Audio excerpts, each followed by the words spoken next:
Looks like we got a new friend!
Oh, hi everyone, and welcome to this week's episode 2 of our Dragon Age campaign. Welcome, Kentucky Hawkeye, Tayren, Rain Dust, and Small Terrible Dragonborn already in chat. Lovely to see you guys with us from the very beginning. Yes, before we go into this wonderful thing that is this beautiful stream, let's do some announcements. First of all, you can find our social links here. Discord, Twitter, and YouTube. Discord, an inclusive safe space where you can come and talk TTRPGs and all the other wonderful things that are going on in your life. Twitter, send me a DM and I'll get you in one of our five viewer games or open sessions. We have have Monster of the Week, 2 lots of D&D, 1 lot of Orzammar, and 1 lot of the Cypher System, which you can get involved in. Just send me a DM, dreaming of me, oh hi. Also, we have YouTube, all of these videos are being uploaded to YouTube, so do check out the YouTube. To tube all of the U's because the sheep need Ewing. Also, we have Patreon. Check out Patreon. You can support us over there for as little as $1 a month. I think we have stably, I'm gonna say it, stably hit our $500 goal. We sort of came in and out a little bit. We hit it and then we went under it and then we hit it again and then and the margin sort of went like this. It went from like big to little to big, and it's got smaller and smaller and smaller. So I think we're comfortably on 500 now. I think we're there. So thank you all so much for that support. You are so appreciated, you wonderful people. And if you would like to support us and you'd like to have that pop up on screen like a notification, click the second link and it will come up just like the subscribe thing. It will come up and say so-and-so has pledged, and then we'll be like, oh hey so-and-so, thank you, and we will thank you live. Also, we have merchandise. You can check out our merch over on Redbubble. Yesterday they had a Take 20 for a 20% discount. I'm not sure if that's still live, but the code was Take 20. Maybe it'll still work today. Try it. Maybe it won't. Either way, it's a thing. We have sponsors. We have sponsors in Bird and the Storm Publishing. Bird and the Storm Publishing are a publishing company who write modules for D&D 5e and other TTRPGs. We played Clearing the Midnight Wield throughout Christmas. Well, not throughout Christmas, at Christmas. We played it once. We didn't play it all the way through. And it was a wonderful game. You can find it on YouTube. It worked really well. So check that out. Also, we have Magehand Press, who made the Dark Matter Alpha a 5e expansion in the sci-fi universe. Any sci-fi fandom you have, you will find in that book, and you can check it out on Thursdays at 10 PM. And also, word on the clock is that I will be playing a rerun today at 6 PM if you want to check it out then. So do check that out. We also have some sponsors down in the panels below. erasavad.com. We have tabletoploot.com and rootinc.com. Every single one of them has a discount code where you can go and get between 10 and 15% discount. So please do go and check that out as well. Hello in chat, you wonderful people. Lastly, we do have a tweet. Every 10 retweets will tweet us the tweet that we know that we tweet to get the tweets, and that tweet is currently at 8 retweets, so we are very close to our first goal. I need to update all the goals. I'm a bad streamer. I'm updating them all as we go. I apologize. That's everything from me. Alice, why don't you introduce yourself and everyone? Oh hi. Oh hi. Hi, I'm White Rabbit Pick. I will be your DM for this lovely calm episode of Dragon Age. So we're going to go round and we will say hi to all of these wonderful cast members. So let's start with Ambly, or who's playing Huldra. Hello. Hello. I'm Ambly. I'm playing Huldra. I'm a Canary with horns and magic, and my party members found my character chained up, and they kindly released her, and now she is on a round from an evil dragon and an evil army or something. Who knows? Over and out. Awesome, thank you. And we're going to head over to Jeff, or Harbeck. Hi. Hi. My name's Jeff Ellis. You can find me at Many-Eyed Monster on Twitter, where I write D&D adventures and other tabletop stuff, trying to do some cipher things, which is going to be pretty fun. I play Harbeck, a dwarf of the warrior caste who kind of looks like Lobo from Superman, but obviously pretty short. I recently eased a Grey Warden's passing and was gifted a very cool war dog for doing the right thing, and it was great, just like a hero would. Sneakily, and then hid his body in a bush. It's a grayscale. Let's be fair. Like, I didn't even hit his hide body his really body. badly. Yeah, the feet were Put it still in a sticking out. bush. Yeah, the feet were even covered. So Yeah. noble, so noble. So noble. Yeah, and that's me, and that's Harbeck. Okay, thank you. We're going to hop over to Nassim, who also plays Harvey, or Harvey, I think is what. we can Yes, call it. indeed. I'm Harvey, I am a very old dwarf, and I am a rogue, and I will get all your dirty little secrets, whether you want me to know them or not. And I'm Nassim and Nazgul on all the other things. Awesome, thank you very much. We're now going to hop over to Avery and also Nara. Hello. Can you hear me okay? Mm-hmm. Awesome. Good. We're having some technical troubles before. Hi, my name's Avery. I go by she, he, or they pronouns, and I'm playing Nara Ferelmus, who is a very young, quite young dwarven rogue who is very perceptive, very, very wits about her, and very take no shit as well, I guess. And I'm very excited to see how this goes. Yeah, it'll be fine. Doubt. It started off fine and calm last week, and then it just... Yeah, and you specifically said that that's going to be the last of it. It's recorded. We have the whole hour. We have the receipt. Wait. Are you saying our DM lied to us? Say it ain't so! Say it ain't so! Awesome, thank you. And then last, but certainly not least, Scrat, who plays Guzgid Idukan. You are muted. I don't know how, but you are. I was literally just speaking. Yeah. I did turn it off though somehow. Yes! Guzgid Idukan, my first OC, the original OC. I'm actually going to see if I can upload an image of his portrait. I found his original portrait from back in 2002? Maybe? When was this game released? Maybe 2006? It's a long time ago. It's earlier than that, because this was the first game we played when we dated. Yeah, baby, we've only been dating for like 9 years, I hate to tell you, which is like 2009. Yeah.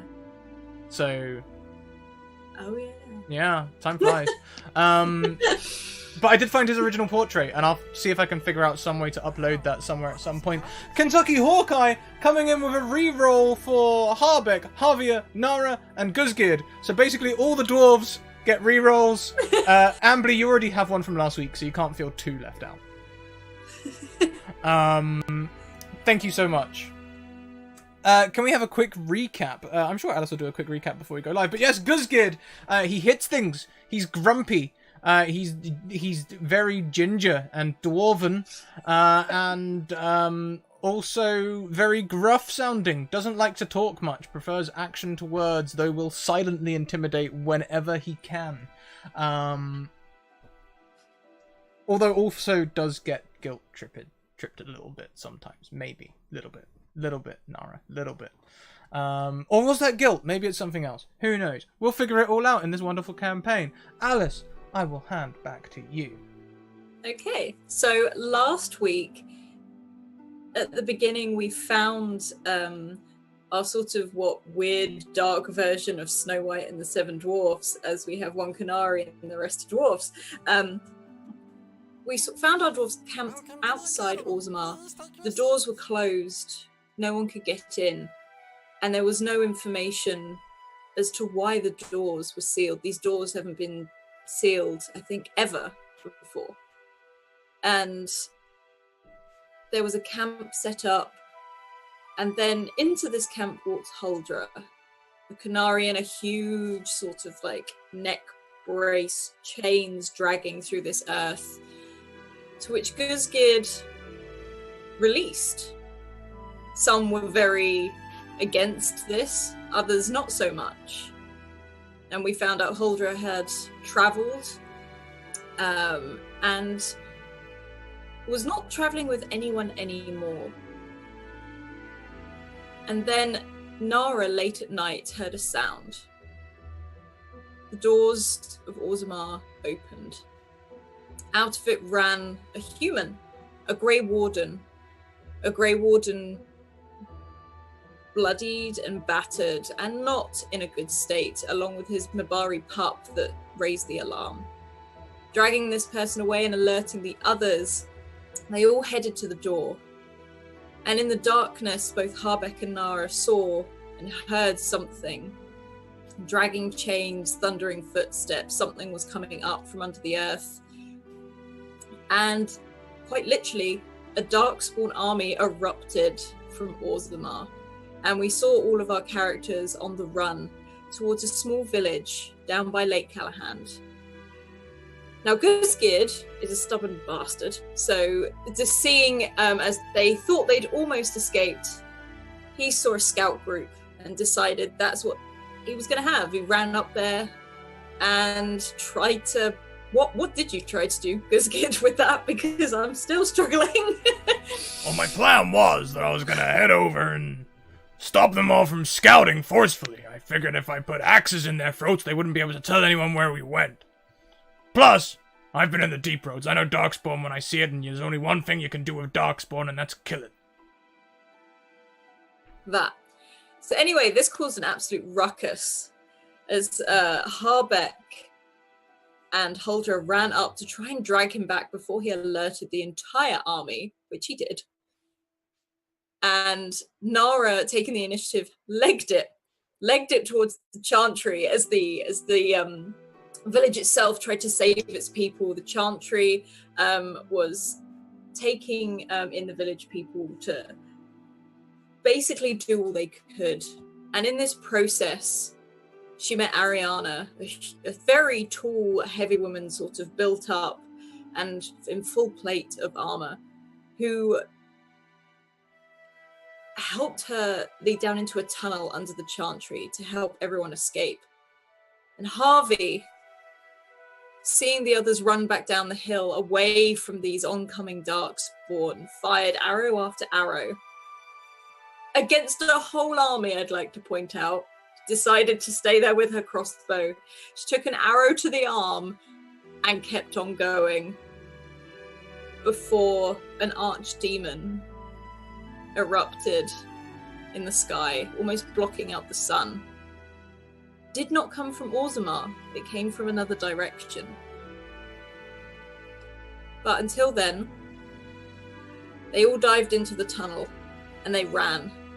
And Guzgid, once again, thought it'd be an amazing idea to cave in this tunnel so that these Darkspawn couldn't follow them. Only problem was Guzgid, and with, I think, the help of Harbeck, even though Harbeck didn't realize he was helping on that, he was trying to drag Guzgid away, ended up causing this cave-in, and the tunnel started to collapse all the way through until they all rolled out and just about escaped into this huge cavern with a small sort of underground lake, stalactites, stalagmites. And this is where we find our party. We find them all. There's a few villagers still in here. They've started lighting a fire. You can hear that dripping of the water from the stalactites and stalagmites dripping into this huge lake, which is calm. It's a bit cooler down here. Ariana is tending to her slightly wounded arm. And what are the rest of you doing? I'm gonna add pickaxe to my inventory. Ariana was like coughing and spluttering because of all the dust and stuff because she pushed Nara out of the way of that like cave in. Yeah, I'll help her up as much as I can and hand her my water skin, which is in my inventory, and just hand that over to her. And she kind of give her like a she takes from you and glugs, like, and you can see just she's covered in this almost like clay-colored dust, and she moves like and you can see her start. She tears a piece of material from her tunic and starts binding her arm and trying to find something to keep her arm straight. Does it look visibly broken? It doesn't look broken. She's like, it's probably just a sprain. It's nothing. It's nothing. Yeah. But there goes lifting my shield. Yes, there goes lifting my shield.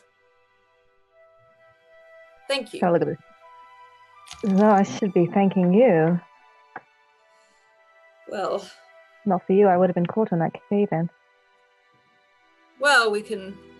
To be fair, it probably wouldn't have happened. Like, as she sort of looks back, it's all as good as good. It's like, it wasn't the original plan, but I guess things get sprung on us, don't they? And, why, did I ask your name? I can't remember, I'm sorry. You did, but it was in the rush. Nara. No. And I hold out the hands for her to shake that isn't her injured one. Yeah, she sort of goes, and Yeah. takes your hand, and No, you feel this very firm grip of this rough hand, like she shakes it. Woman big. Ariana Me Kren. out of character is like, I'm gay. She's like, Ariana Kren. Thank you. Nara for illness. She's like, you're pretty young to be down here, aren't you? What happened? Why were you running from her? How did you get involved? Yeah, I think also we didn't really explain, like we didn't really describe how our characters look last session. Yeah, go for it. So I Describe like to, your yeah, character. I think that now that because like in the previous session she was either with her hood up or it was just too hectic. Now that she has her hood down, you can see that like Nara looks really young. It's a bit of a clash because like the way that she speaks and her mannerisms, you'd expect it to come from someone who's a lot older, but visibly like she looks like 15 or 16. But like putting her in like the way that she speaks together, you'd probably judge her maybe 18 or 19. She's got like a short little pixie cut and like she's got freckles all over her, and she's got like these really kind of sort of peculiar like golden amber eyes, and she's looking at Ariana, just kind of it'd be that way sometimes expression, and it's just like there was a lot of us outside the gates of Orzammar waiting to get in. I was just kind of scouting the area to see if I recognized any faces. And It came from Orzammar. yes, I'm not sure if you could hear the ungodly crash as the gates fell, but there's an army out there that can breach the gates of Orzammar, which is Interesting. They must have. I know they come from the deep roads anyway, but they must have completely got hold of the entire network down there then, if they've breached Orzammar. And you see her just sort of put her head down and just shake her head slightly, and she sighs. This is far worse than I thought it was. a bit of an understatement. Yeah, it is. But at the end of the day, I need to still continue on with what I was doing. Otherwise, nothing's going to get done, is it? And if I may, what were you doing? You seem to be the one, do I dare say, in charge here? And she's out, so Ariana looks very Ferelden. She's got sort of long dark hair just tied into a plait, which is like for ease, so it can be thrown back. You imagine it was probably tied up on top of her head at one point, but a lot of it has fallen out in the run. So, Ferelden, Denerim, actually, but I'm on my way to Valroyo. There's a meeting there, and I've been called to it. I don't know how much you know, but this blight or hints of the blight have been appearing everywhere. But, I mean, the blight was over. This can't be a blight, right? From the distance, you see Harvia like lounging in the water with her feet soaking, and she just hears you talking about the blight. She goes, "Yup, it's happening again. Seen it before." She looks over at Harvey and is like, "Were you in the first blight?" My husband was. But it was the first, it was the only blight. There can't be another one. The Grey Wardens, they destroyed the Archdemon. Arbeck kind of comes forward. He's just completely covered in dust and in the process of just trying to not freak out because he is super cleanly and tidy and does not like this. But he's like, yeah, well, the blight, blight was serious business. And we cleared out, Grey Wardens really cleared out most of it from the surface, but there were still darkspawn in the deep roads. Nothing really says they couldn't bolster their ranks again. There's always stragglers. I suppose they would have fallen back. But this dragon,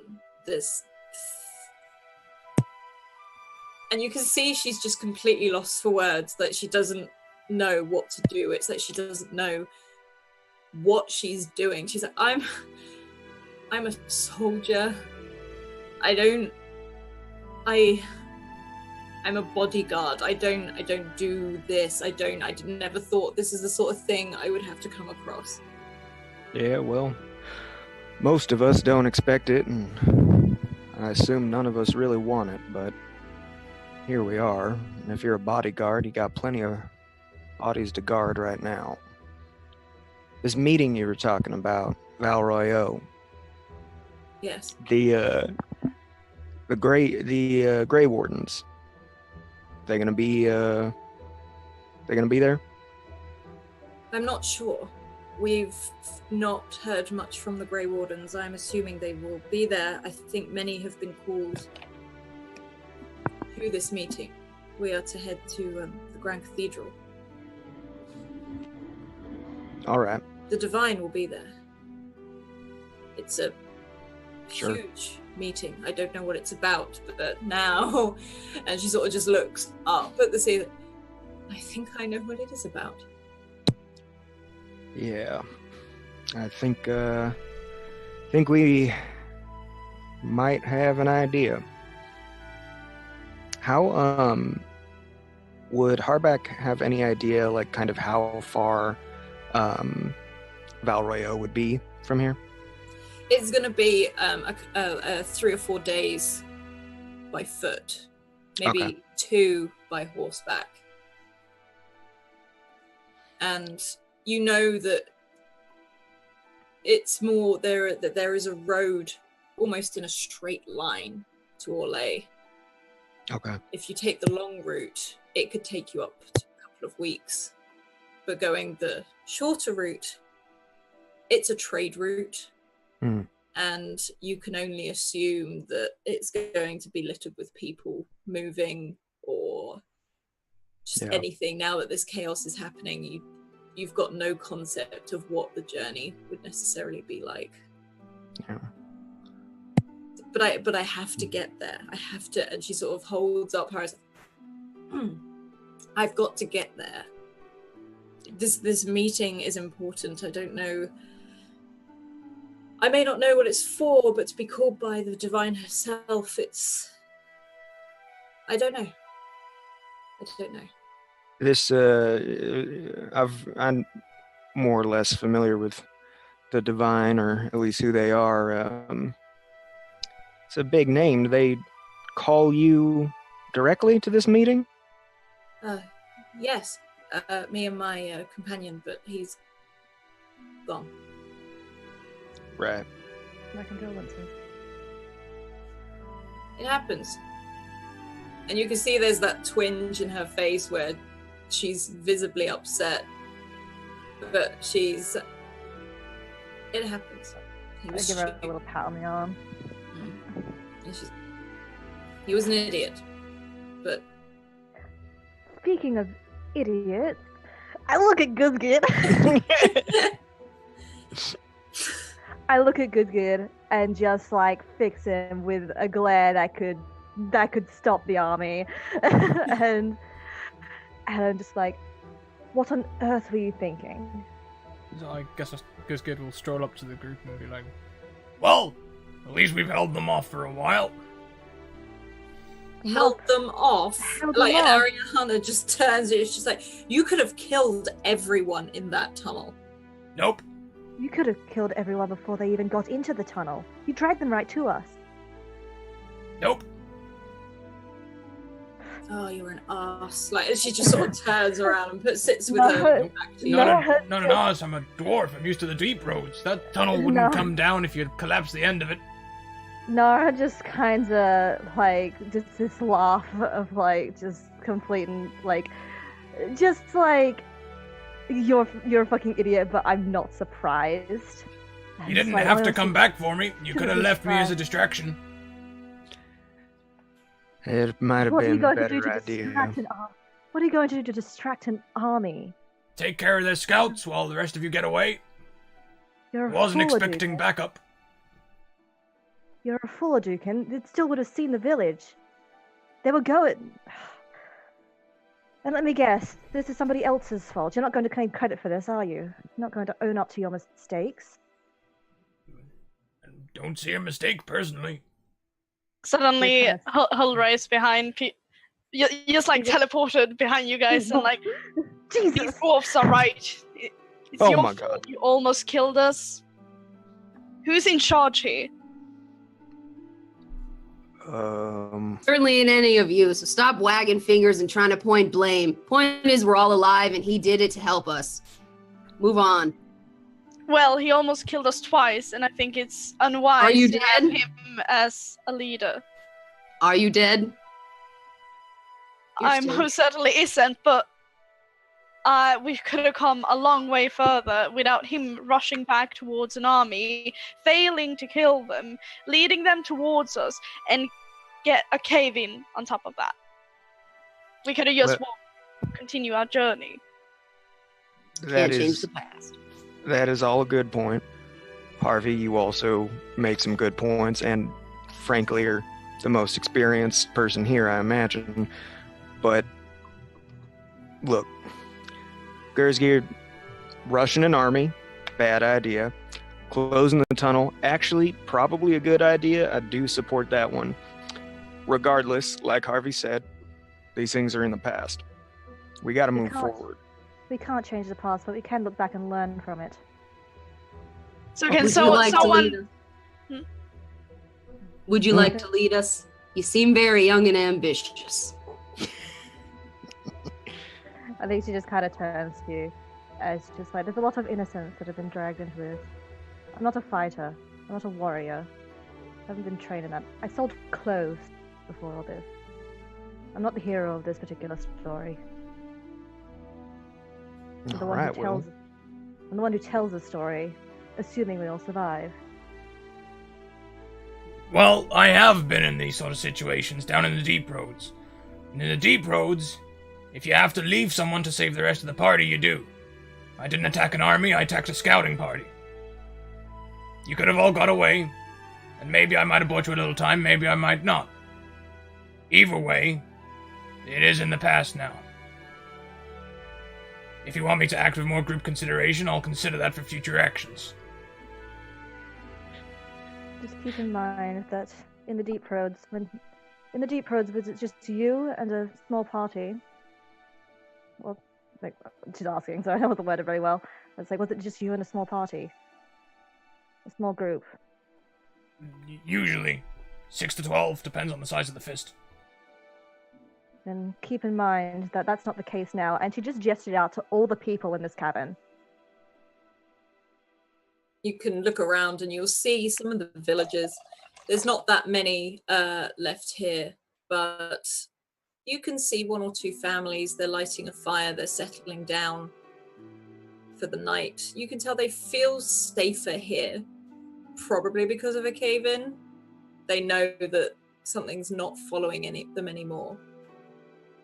And some of them are laying their children down to sleep. And you can smell food. You can smell this cooking around the fire. You hear the dropping of the water from the stalactites and the stalagmites on the floor. And this place is still. You can see a Mabari curled up, not far from Harbeck. Ariana is almost patrolling the area. She stood as you bickered and started walking around, talking to the villagers. You can see her helping them move things, even with one arm, and lay out more bed sheets. Harbeck is going to look at Nara, and he says, look, all right now, in this exact moment, you got the right of it. We're going to need to help take care of most of these people and figure out what to do from here. Idukin's an ass and an idiot, but what's happened has happened. We'll keep a better eye on him in the future. But I'm going to go talk to Ariana about what she wants to do moving forward with this group. Why don't you come with me? Get away from the noble, obviously riles you up a bit. Let's just catch our breath, all right? She just kind of nods. I think she recognizes that she's lost her temper a bit, so she's going to be like, take a breath. And like, it's a good idea. All right. And she'll come with you. Cool. So yeah, we would head over to Ariana. After you, as soon as you get up, it's like he's immediately on his feet and wanders after you. And as you approach Ariana, you can see her now walking around this cavern as a whole. And if you stop by her, this Mabari will just plonk itself right back down. And she picks up a stone, like a pebble, and just skims it across this lake. And you see that as it goes across, before it falls still again like glass. Everything okay? Yeah, everything's I mean, considering it is nice to be back underground. And Harbeck takes off the broad-brimmed hat that he's been wearing this whole time, and he just has like long, thick black hair. And he sort of just watches the water, watches the ripples from the stone. He says, so you got to get to Val Royo. What about everybody else here? I was on my way through. I didn't bring these people with me. They just... Wrong place, wrong time, I think is the case of this. I mean, I think I found an opening. And she sort of gestures over to one of the corners where you see almost a small hole that you guys would be able to walk through with pretty much a lot of headroom, but you see others might have to duck. So, but I think we should let them rest here tonight. Yeah, rest is definitely a good idea.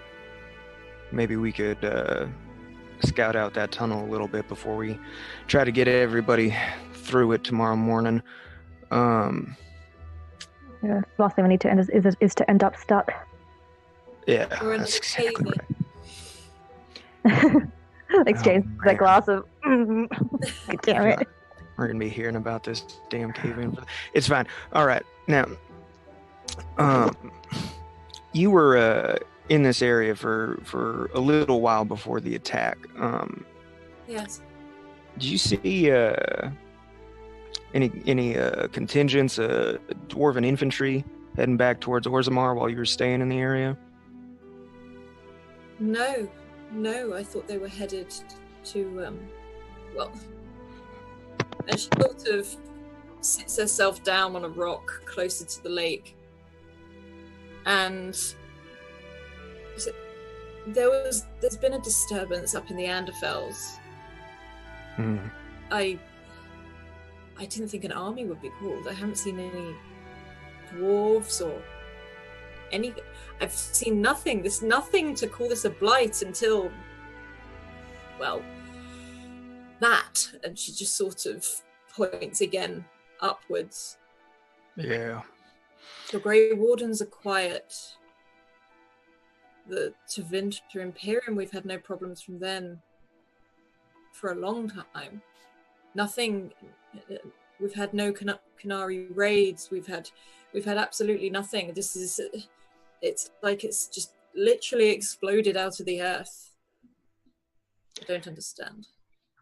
Yeah, there's a lot. There's something going on here. I ran into a Grey Warden who came out of Orzammar before the Blight, or whatever this is. Didn't look too good. It was pretty hard up on the taint, but I don't know. They usually fight that stuff off a little bit better than the rest of us. Might have been in him for a while, I'm afraid. But yeah, he didn't make it, which is a shame. But you hear a slight whimper from a dog, and she's like, "And that's his, I presume." Looking at those markings. yeah, that's his, and I guess I don't know. This dog's been following me around forever. I don't understand it really. People say Mabari are super smart or something. I've seen him do some pretty incredible things, but I don't know. I think this dog's going to be trouble. Oh, they're very smart. And she sort of kneels down to this dog, and she's giving it a proper like scratch and stuff. And you can see like the tongue hangs out. He's panting. He's loving every minute of this. Does the leg do the thing? It's like the leg at the back is going. He's like, if he's following you around, I take it as a good thing. These dogs love him. Always wanted one. Yeah. Well, you're also a fair sight larger than it. Imagine a Mabari as big as you are following you around everywhere. That's not always the best. True. This is the Mabari that like alerted Nara to everything. Yeah. Mm-hmm. Yeah, she quietly pipes in. It's like, honestly, I think if it weren't for this dog, that army might have got the jump on us. That is a very good point.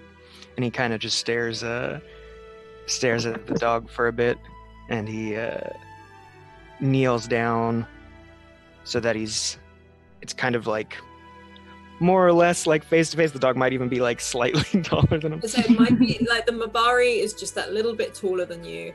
He's got that really sort of stupid grin on its face where it's scratched behind the ears, it's got its tongue hanging out, and it's looking at you, and it's covered in this war paint that looks smudged now in some bits as the fur's there.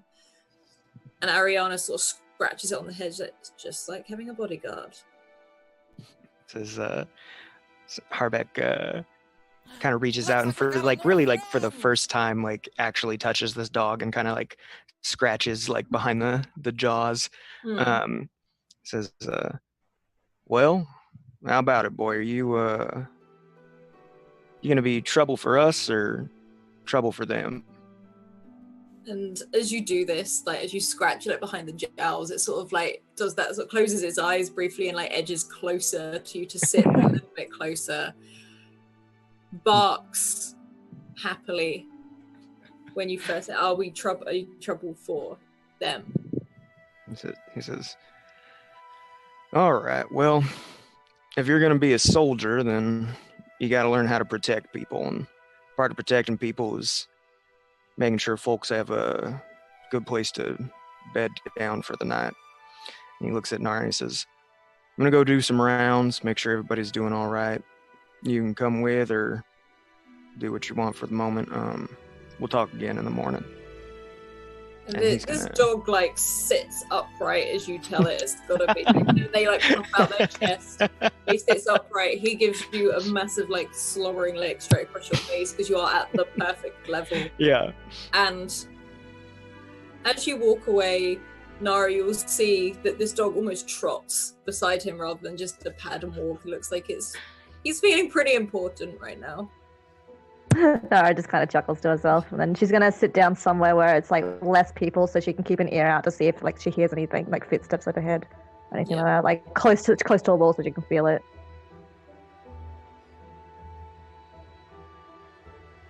And Ariana continues to patrol around the edge. You can see she stays near the opening where the other cave is,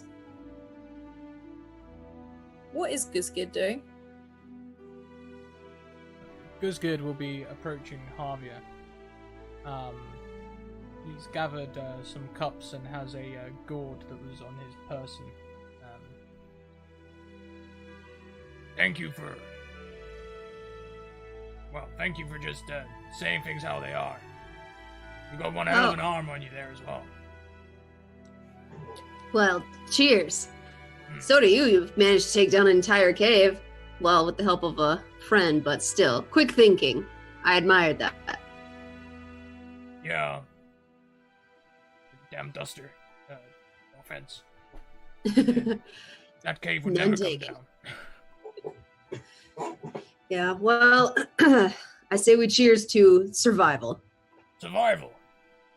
It's a hell of a thing to cheers to. Mm-hmm. Yeah, well, when you've been around this long, there isn't really a whole lot left to celebrate. The, second blight, huh? I wouldn't have Starting believed to look like it. I wouldn't have believed it if it wasn't for the dragon. Yeah, damn beast. Well, I'm ready to fight. Took everything I had before, got nothing left to give it, except all I have, so guess I'm riding this one through to the end. How's that arm holding up? Oh, stiff as a rock. But this lake is helping. I wonder what kind of, I saw when Ulfkaruk was dealing with the, Dalvashov stuff. I wonder, they usually chain up mages like they chained up that Canary. I wonder if they know any healing magic. Maybe they can see if they can get to take a look at it for you. Well, yeah, I guess. What's the harm? I'd rather have you at your strongest. Like I say, taking on a whole army with a bow, that takes some stones. She punches you really hard in the arm. Thanks, man. Yeah. Well, I'm glad I got you at my side. Well, yeah, we just do what makes sense and kill Darkspawn. I mean, fairly simple logic for me. You just follow it. Exactly. There's really not much more to think about.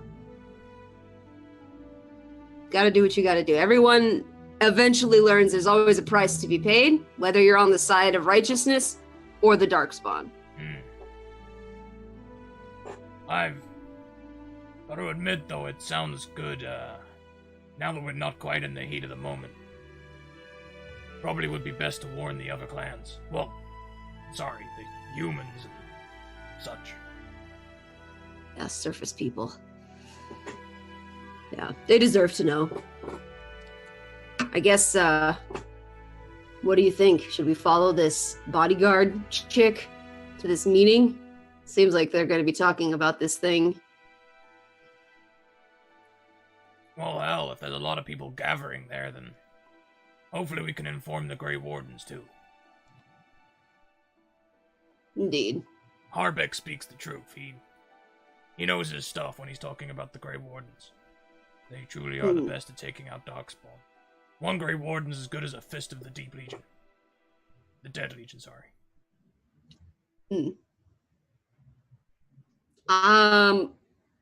Just as Nassim, I don't know who the Grey Wardens are. Okay, so the Grey Wardens are a group of people who, Okay, so without knowing the lore, I don't want to give any spoilers. So, they are a group of people who are devoted to fighting the Darkspawn. Okay. During the Blight, they were the ones that ended the Blight. Got it. They killed the archdemon, that massive dragon. Okay. All right. Got it. Thank you.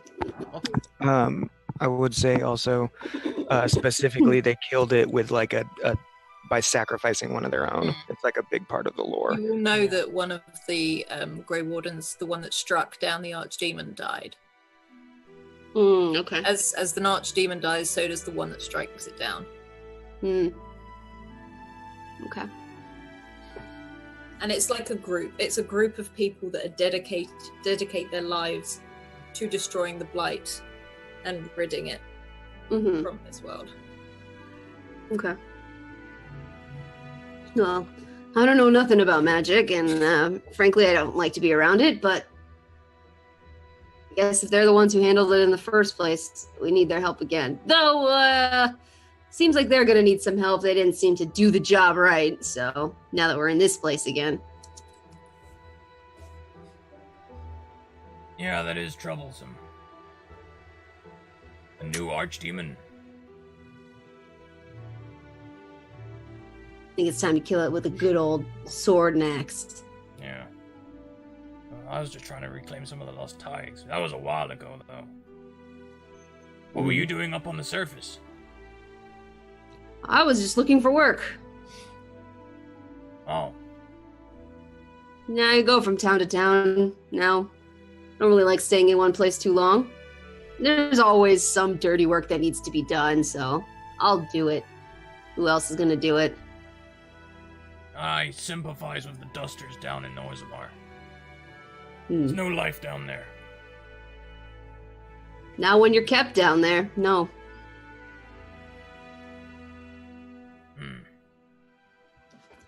It was my first time above surface. Really? What a time to come out. Yeah. Yeah. Whoa.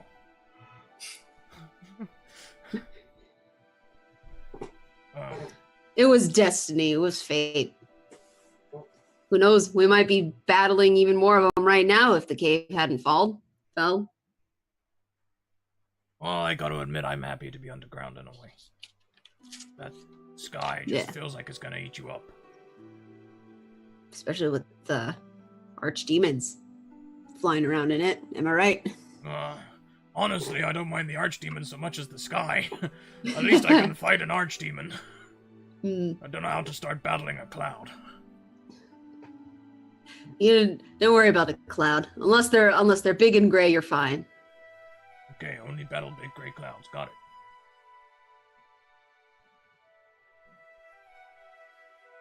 Whoa.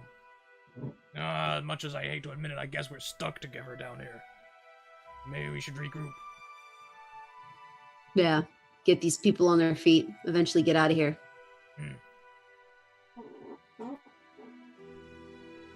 What? Sorry, go on. No, go on. No, go on. So, what is Huldra doing at this point? As Nara sits, sort of observing everything, Harbeck is on his way back to the group, and Guzgid and Harvey are you like in a jacuzzi style like conversation here? Because that's the image I've got. You're basically both sat here. Pretty much. I've been soaking my feet the whole time. My old swollen feet, they need a rest, and we're just drinking and chatting. And Guzgid, do you just perched on the side, or did you get in as well? This is a massive lake, by the way. This is a big underground lake. I don't think Guzgid would have got in the lake. He doesn't trust water sources that he hasn't explored thoroughly. He'd probably just squat nearby. He'd just pop a squat. How about Huldra?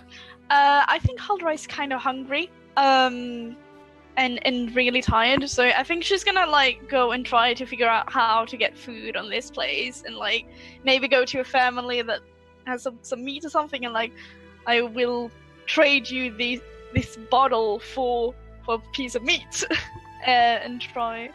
As you approach this and you sort of sit down maybe near the fire and watch to see where this food is coming from, because you can smell this meat being cooked, and some things that look like potatoes or something like that, everything that was grabbed last minute.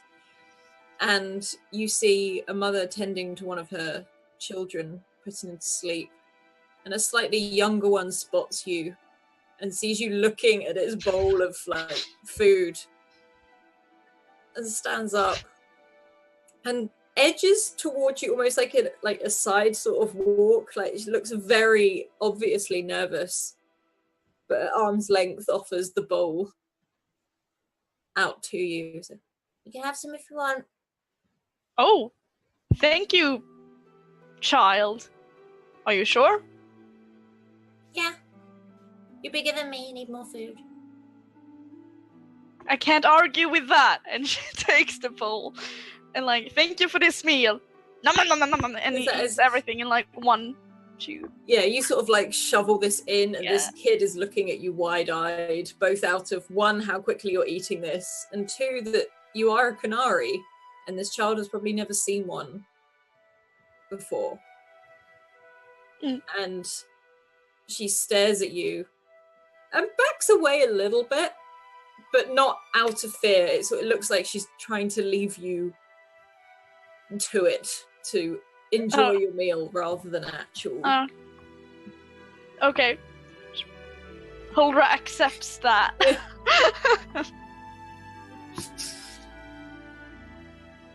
And like, I think when she's finished, like, she just come back to the little child and like, thank you. It was very kind of you. She gives back the bowl. She sort of like quickly takes it and sort of hurries back over to her mum, who has just seen her talk to you, and she's like grabbing her quickly. It looks like she's having a couple of words, but not bad. Just they look more concerned after everything that's happened. And the mother puts the bowl down and immediately puts this child on a pallet and tries to tuck it in, just like, and she's like nodding away. And you can sit by this fire. Does anyone approach Heldra, or are you all sort of doing your own thing? I think Nara's probably caught that, like, watching this, but seeing that the interaction was pretty pleasant, she's not going to step in. She's kind of leaving it. If, say, they started like being aggressive or anything like that, or like not letting her have food, I think Nara would have stepped in. But seeing that the interaction went quite well, she's like, oh, okay, just keep an eye on it. How about Harbeck? What's Harbeck doing right now? As you walk back with this Mabari sort of trotting beside you. Harbeck has put his hat back on, but it's tilted up a little bit because he's less terrified of the ceiling than he is of the sky. And he is... Man, we don't really have like any of our stuff. He is actually Harbeck would head towards the lake now that he's like made rounds and kind of assured himself that everybody's more or less okay. He would go to the lake, and then he would go to a farther part of it where not a lot of people are, and just start cleaning all of his clothes, because he now has Mabari slime on his face and dirt everywhere, and he is kind of just quietly furious about it. So I think he would like modestly, like one article of clothing at a time, not just like fully stripped down, sit by this lake and start sort of just like scrubbing out most of his clothes. And probably I feel like he would okay, I know what you do. So as he's scrubbing stuff out, he comes to his coat and he rummages in it, and he takes out the puzzle cube that he always has on him. And it's like a metal cube with a bunch of different shifting faces that can be turned, not really like a Rubik's cube, but more I mean, if you've ever seen a puzzle cube, it's technically a real thing. But he would set it aside kind of close to the Mabari while he's washing his clothes, and he would just kind of look at it and be like, so, what do you think about that? Your astute dog senses tell you anything about that?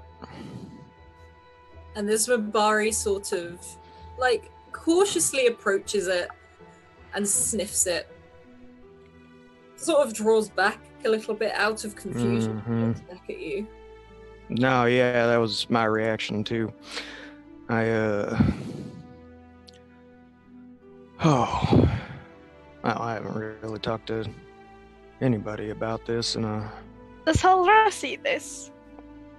she would probably be able to see him like at a distance, and it would probably be clear that he is talking.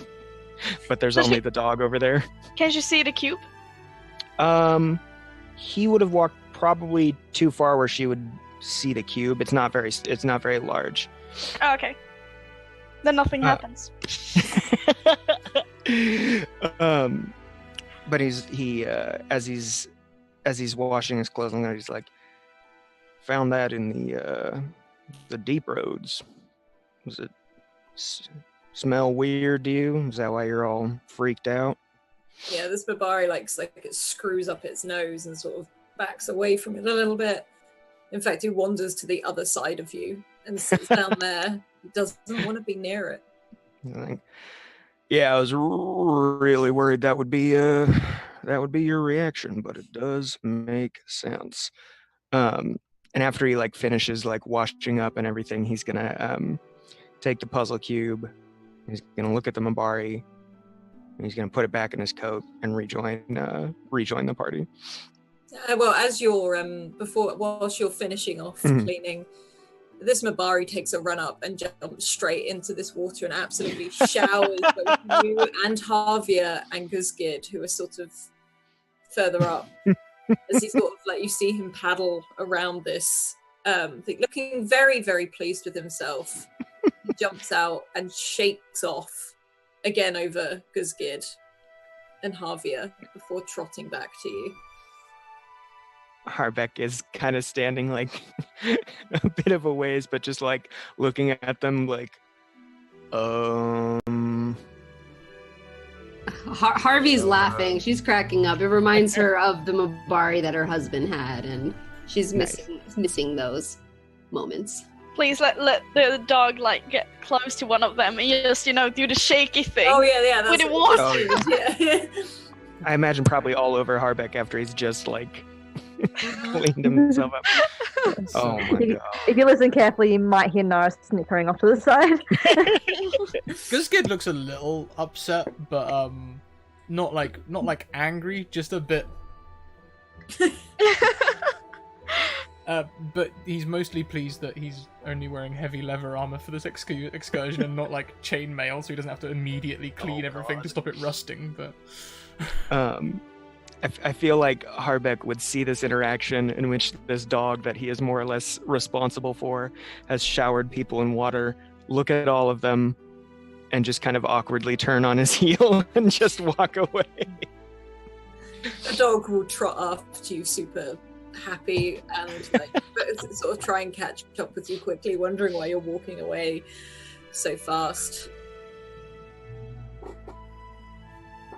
And he would probably head over to where Huldra is. You can sit down by this fire and you can almost see the steam coming off of this dog that has decided to lay very, very close to this fire as he dries off. The family seem quite calm now. They seem like they feel safe. They're dozing off. They're falling asleep. You can see one of the men. He's sort of like dead on his feet. His eyes are dropping, but you can see him cast back a look at what you can assume to be his wife and children, and sort of straightens up again and shakes off the tiredness. Is this they're a human family? Yeah, they're a human family. Harbeck is gonna sit by Huldra and say, well, it looks like I guess you made some friends. That's good. Friends would be an overstatement. They offered me food, which I'm very grateful for. So I guess acquaintances? Yeah. Sure. Something like that. I can owe them a favor if they would need one. Yeah, they may need to cash in on that pretty soon, given our current state of affairs. Yeah, but speaking of friends, seems like you got a new friend, and I gesture towards the dog. Yeah, I don't really know what to make of this fella, but he seems capable, which is more than I can say for a lot of folk, I suppose. Yeah, he looks over at the human male who's fallen asleep and he says, "Hey there, friend. You where'd we pick you up at? You live in the village above?" He's actually like, yeah. Mm-hmm. Yeah, I lived. Yeah. Yeah. Are you cold? Do you wanna join us by the fire? He's sort of sat opposite the fire, so you're almost like in a circle. He's like, I'm fine. Thank you, though. Thank Sure. you. It feels safer with you lot here. That's good to hear.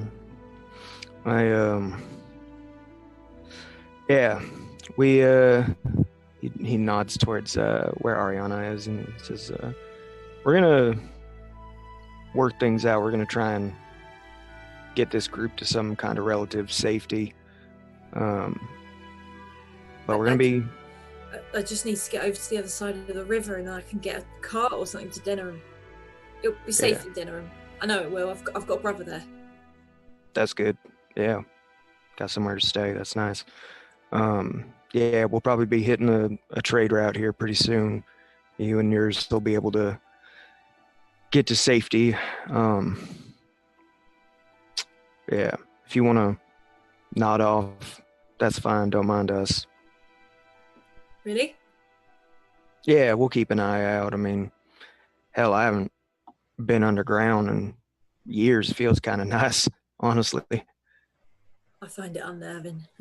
And he sort of gives you a nod, sort of glances at Huldra briefly, just for a last second, before going and joining his wife down on this pallet. And you can see him, like, out. This man was tired. As soon as his head hits that pillow, he's gone.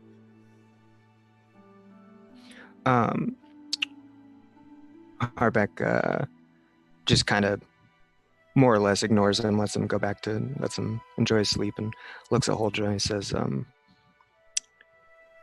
you remember anything of before you showed up outside of Orzammar?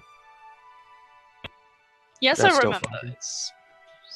foggy. I didn't have amnesia or anything. So, where were you before all this? Who put those chains and mask and everything on you? It was my people, if that's what we're asking. I was falsely accused. Falsely accused? Oh, What? Accused of what exactly? of crime. Yeah, sure. I hate it when that happens. Yes. Was there a name for the crime? Just vague crime you did? It was called.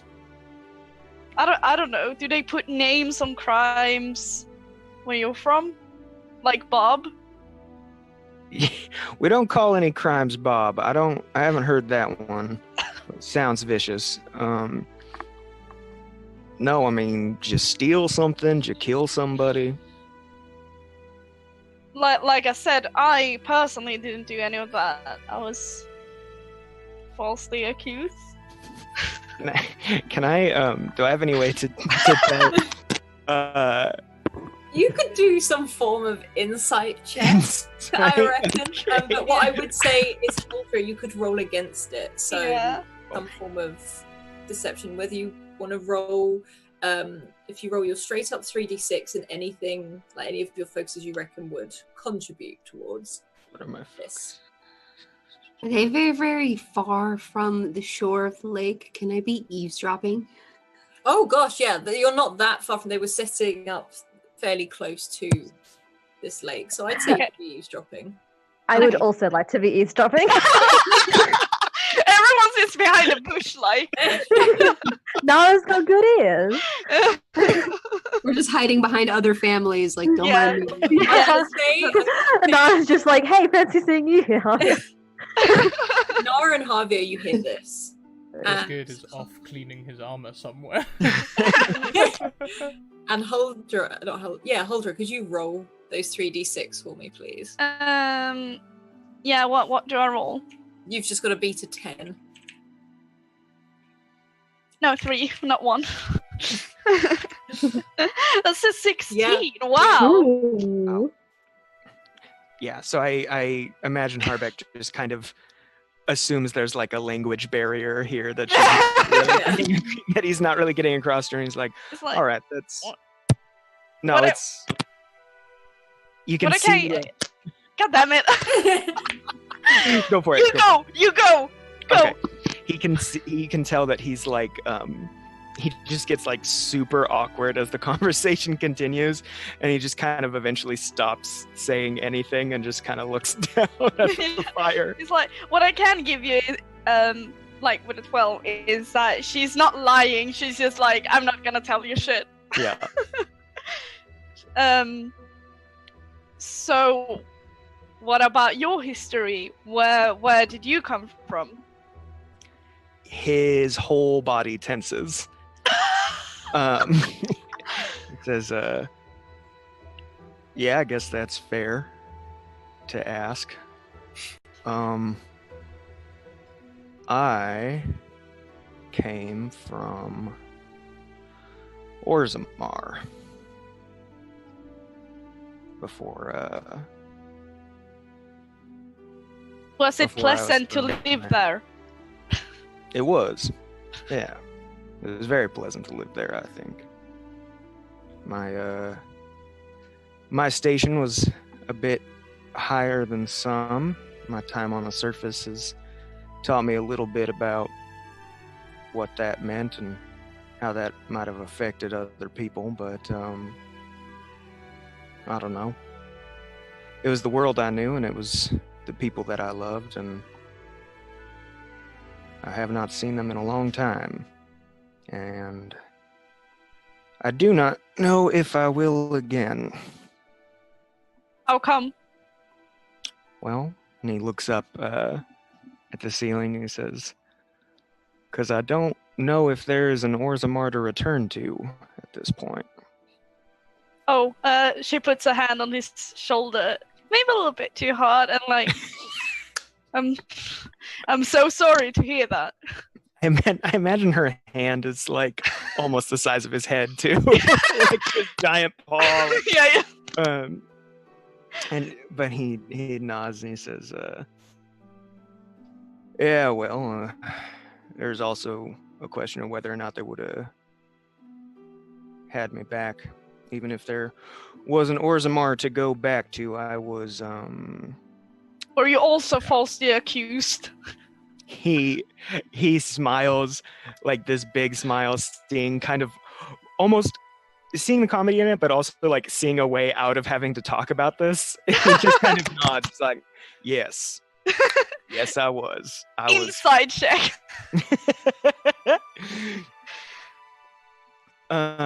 Oops. 3d6. He just nods like vigorously. Yeah. Oh, that's 6. I see.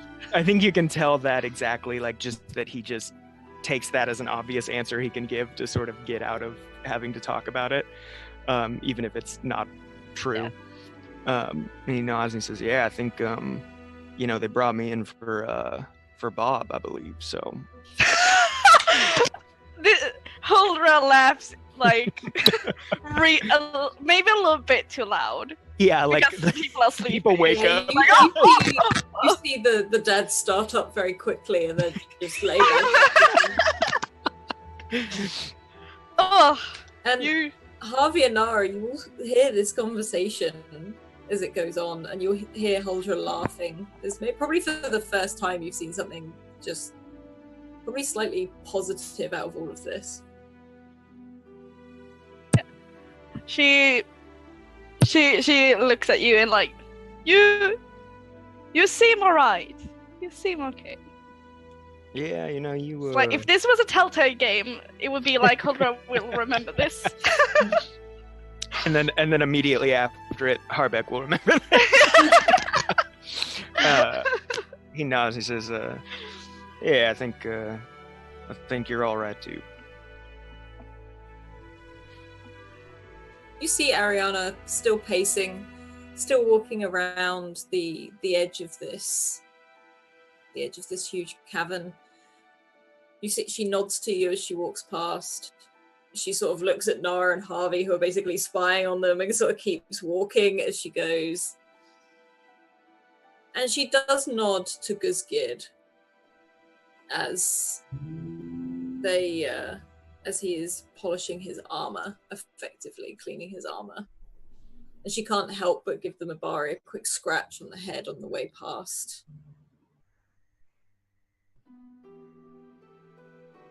Are you actually staring at her like that, Guzgid, or? Yeah. Yeah, she looks at you, she's like, what?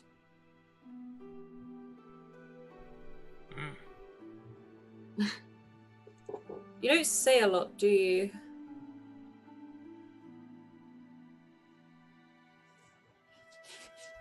Nope.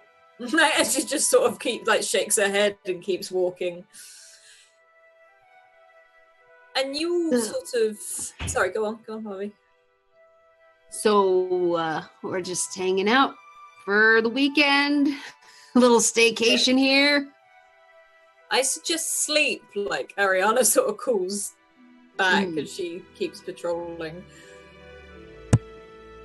I can hang out and watch. I'm a night owl. Me too. And as the rest of you slowly settle, not necessarily sleep, start to relax, you can see the families are now completely asleep. You can help yourselves to the food that is still cooking over this fire. And you see Ariana again. She goes over to that free, empty sort of tunnel and space that she was looking for an escape. And then she goes back over to the enclosed, the one where they'd had the cave in. And you can see her just checking everything. And then you see her pause. She sort of walks past the cave-in entrance and then walks back. And she puts her head close and listens. And there's... She sort of... You see her...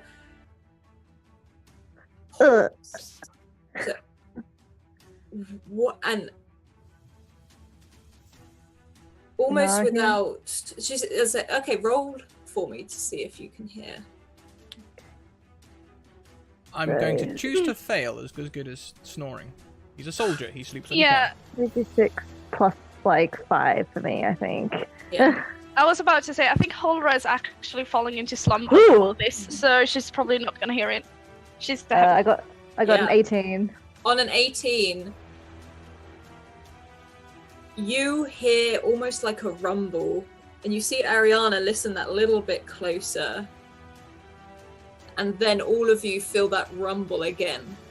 Something canters towards you, and almost with an explosion of rock, Nara, you will see Ariana almost fly across this cavern as she's hit by this sheer force and this rock as she crashes into the floor and up against one of the walls.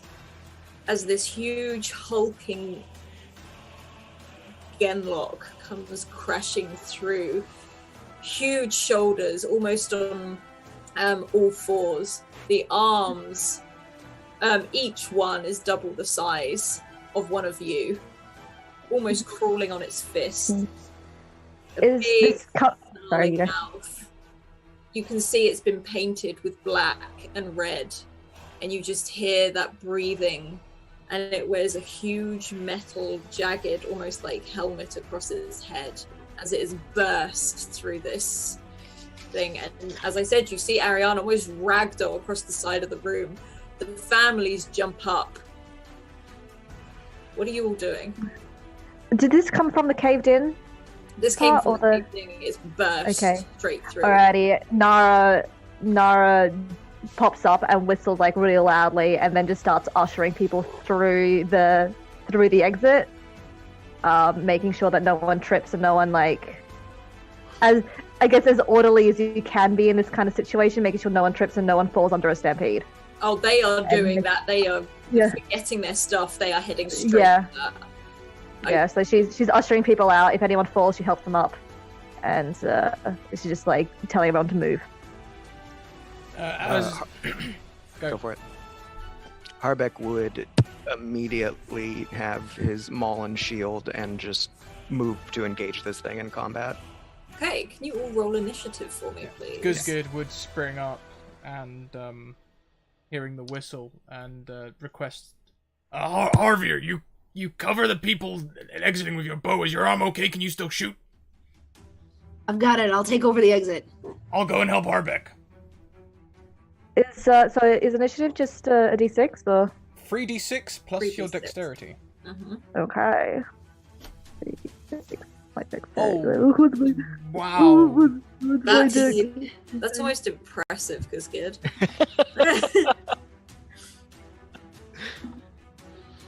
I did stop to say things, so Yeah. it meant That's valid, yeah. the dice tell the tale. Look.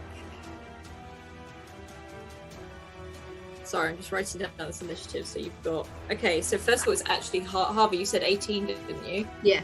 Yeah. You see this...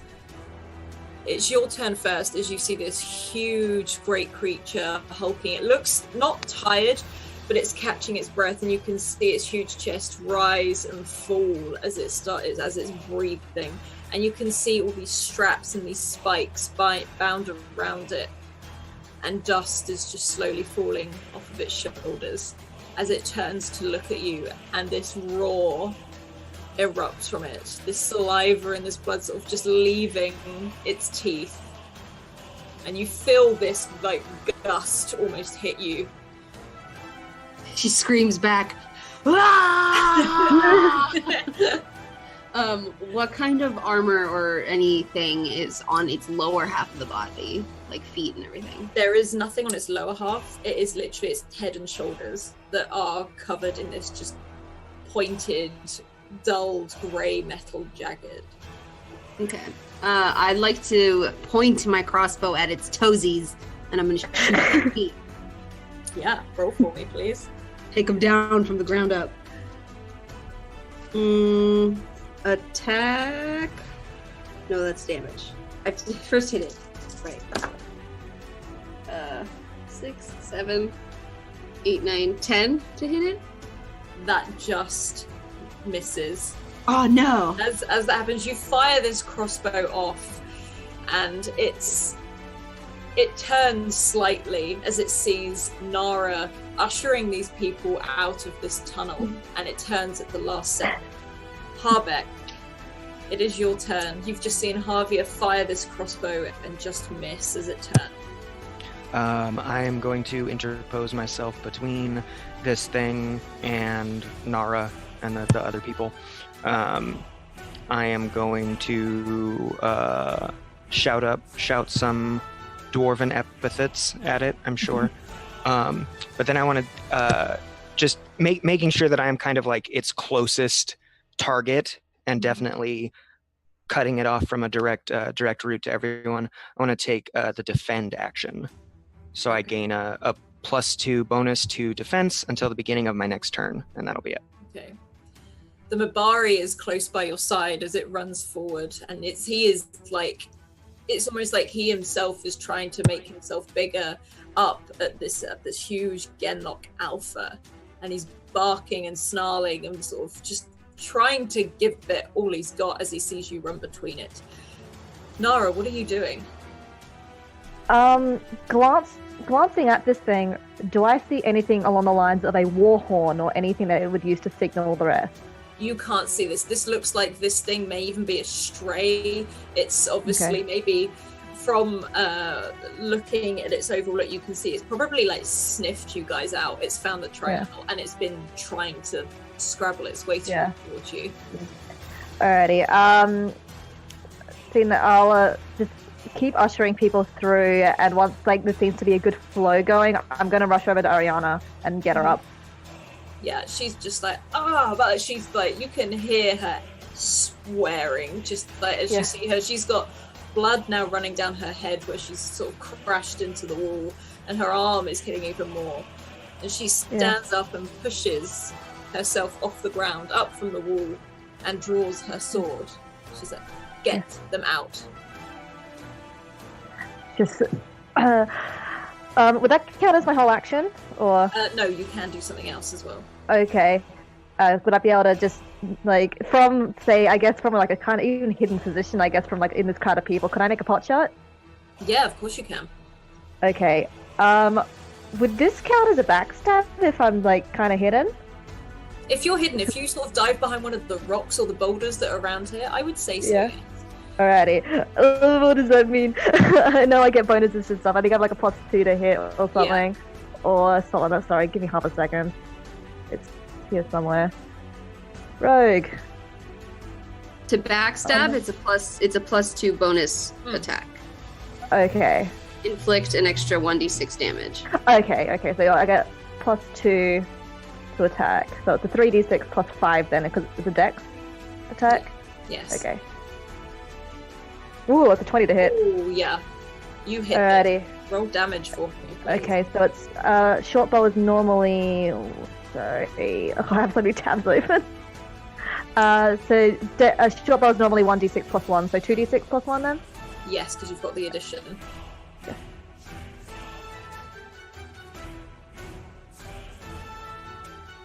Nine damage. Oh. As you do this you see this huge Genlock turn, hulking towards Harbeck as he stands between them, and you fire off this arrow, and it sort of catches it just right, like sort of in the shoulder, and it cries out before reaching up with its other arm, just snapping off this arrow, tossing it aside, and it looks like it's about to lunge as it sort of weighs its body down. Nara's disappeared into the crowd again and getting everyone out of the way of that. Yeah. Yeah. It's like, fucking book it, get it out of here. And now it lunges. Hang on, whereabouts is Guzgid on this? Because whereabouts were you? Guzgid was probably still by the lake. I imagine that's why his initiative was so low, because he had a brief discussion with Harvia. So as Harvia rushed into action, Guzgid was sort of like, he's taking the advice of his party. He's seeing where everyone is before he acts. So he's going to be last in the initiative. Okay. Well, this creature bends down and it turns to Harbeck and again lets out this huge roar as Harbeck stands closely to it. And it lunges for Harbeck.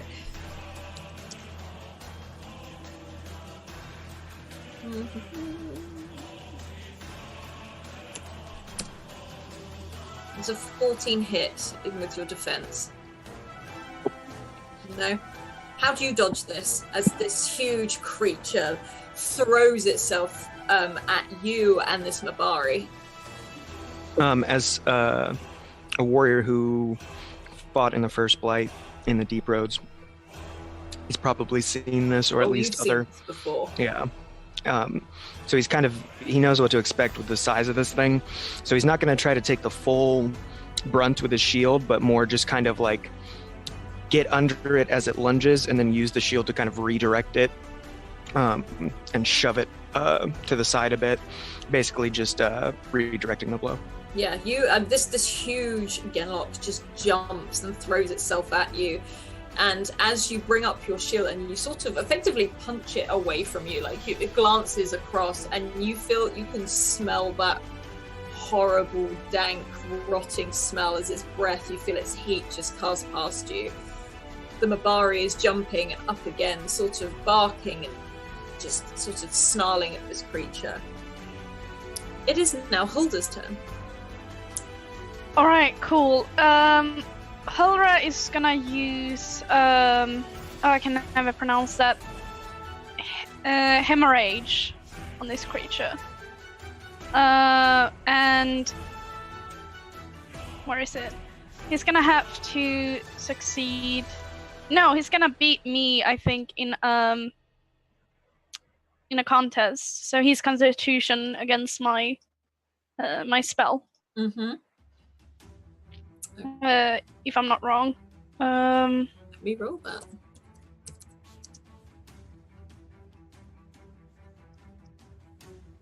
Got 14. 14. And I'm not sure if it's like if I roll for this or if it's just like a fixed set of numbers. I got a Nerf friend. Do you want me to read it or post it in the Roll20 maybe?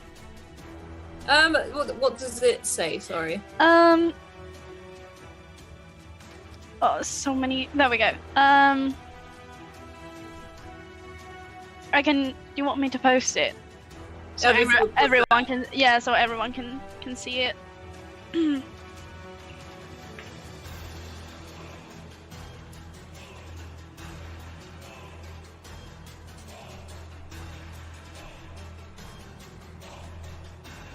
Okay, this target is within 50 yards. Yeah. So, and what was the Constitution save? Did you have to? I'm not sure if it's a contest that I have to roll or if it's like my fixed. No, I probably have. Yeah, I probably have to roll, right? Yeah, you need to roll. Yes, that's correct. So you need to beat a 14. Yeah.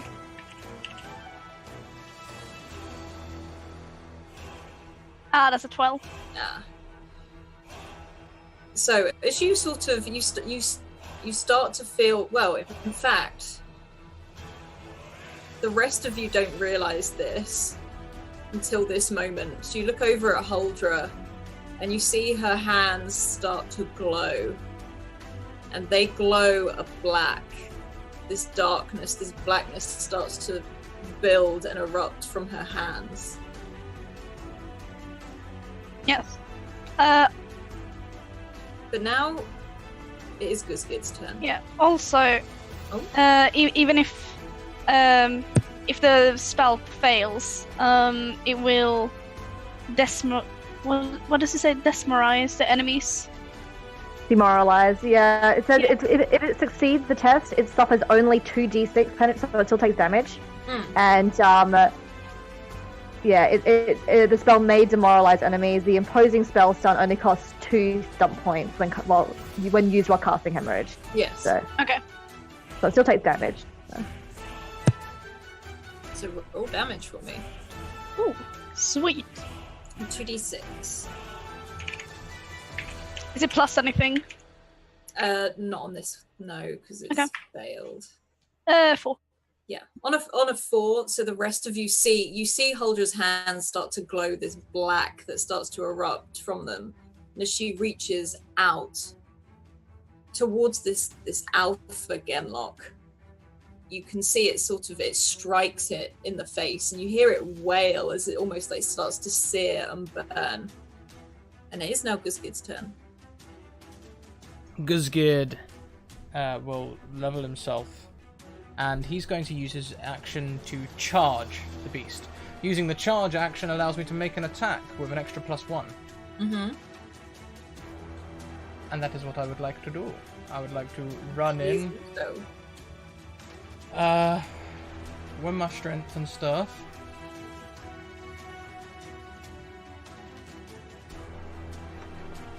A 16. Yeah, that is a hit. Cool.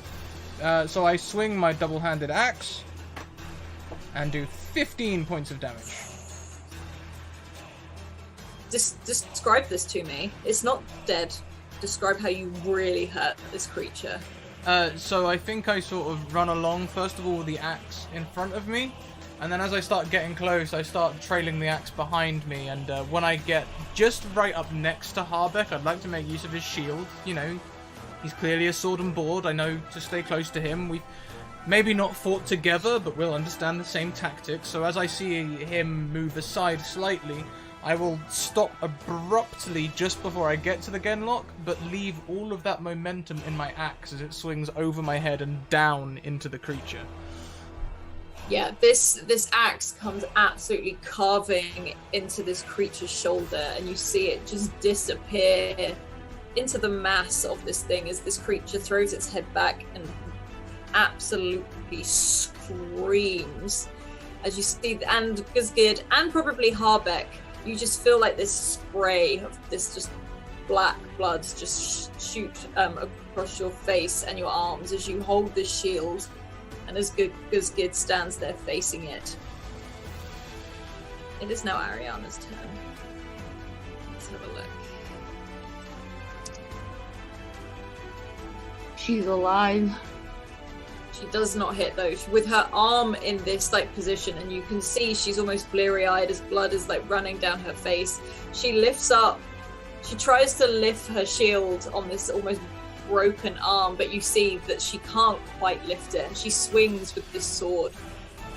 And as this creature sort of like reels back from Guzgid, from this axe sinking into it, she misses. It is now Harvey's turn again. Okay. One other crossbow shot to the feet. Yep, you can go for the feet. 10, 11. Yep, you hit. Okay. Well, It's cool. on an 11. And that's only 4, 5, 6, 7 damage. Oh, okay. So as you do this, you see this creature reel back, and you see your opportunity taking your crossbow and firing it towards the foot of this creature.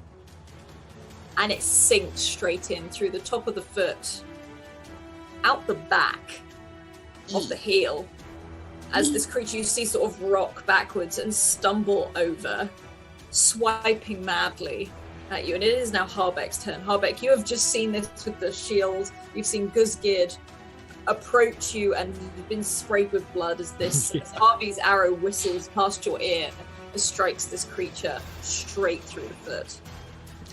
Yeah, I think as soon as that arrow lands, I'm going to see an opportunity and just take an attack at it. Yeah, go for it. Slash R, 3d6 plus my strength, which is 18. Ooh, and I got 555, so I get stunt points. Mm-hmm. Nice. So we agree to be the third die, so I get 5 stunt points.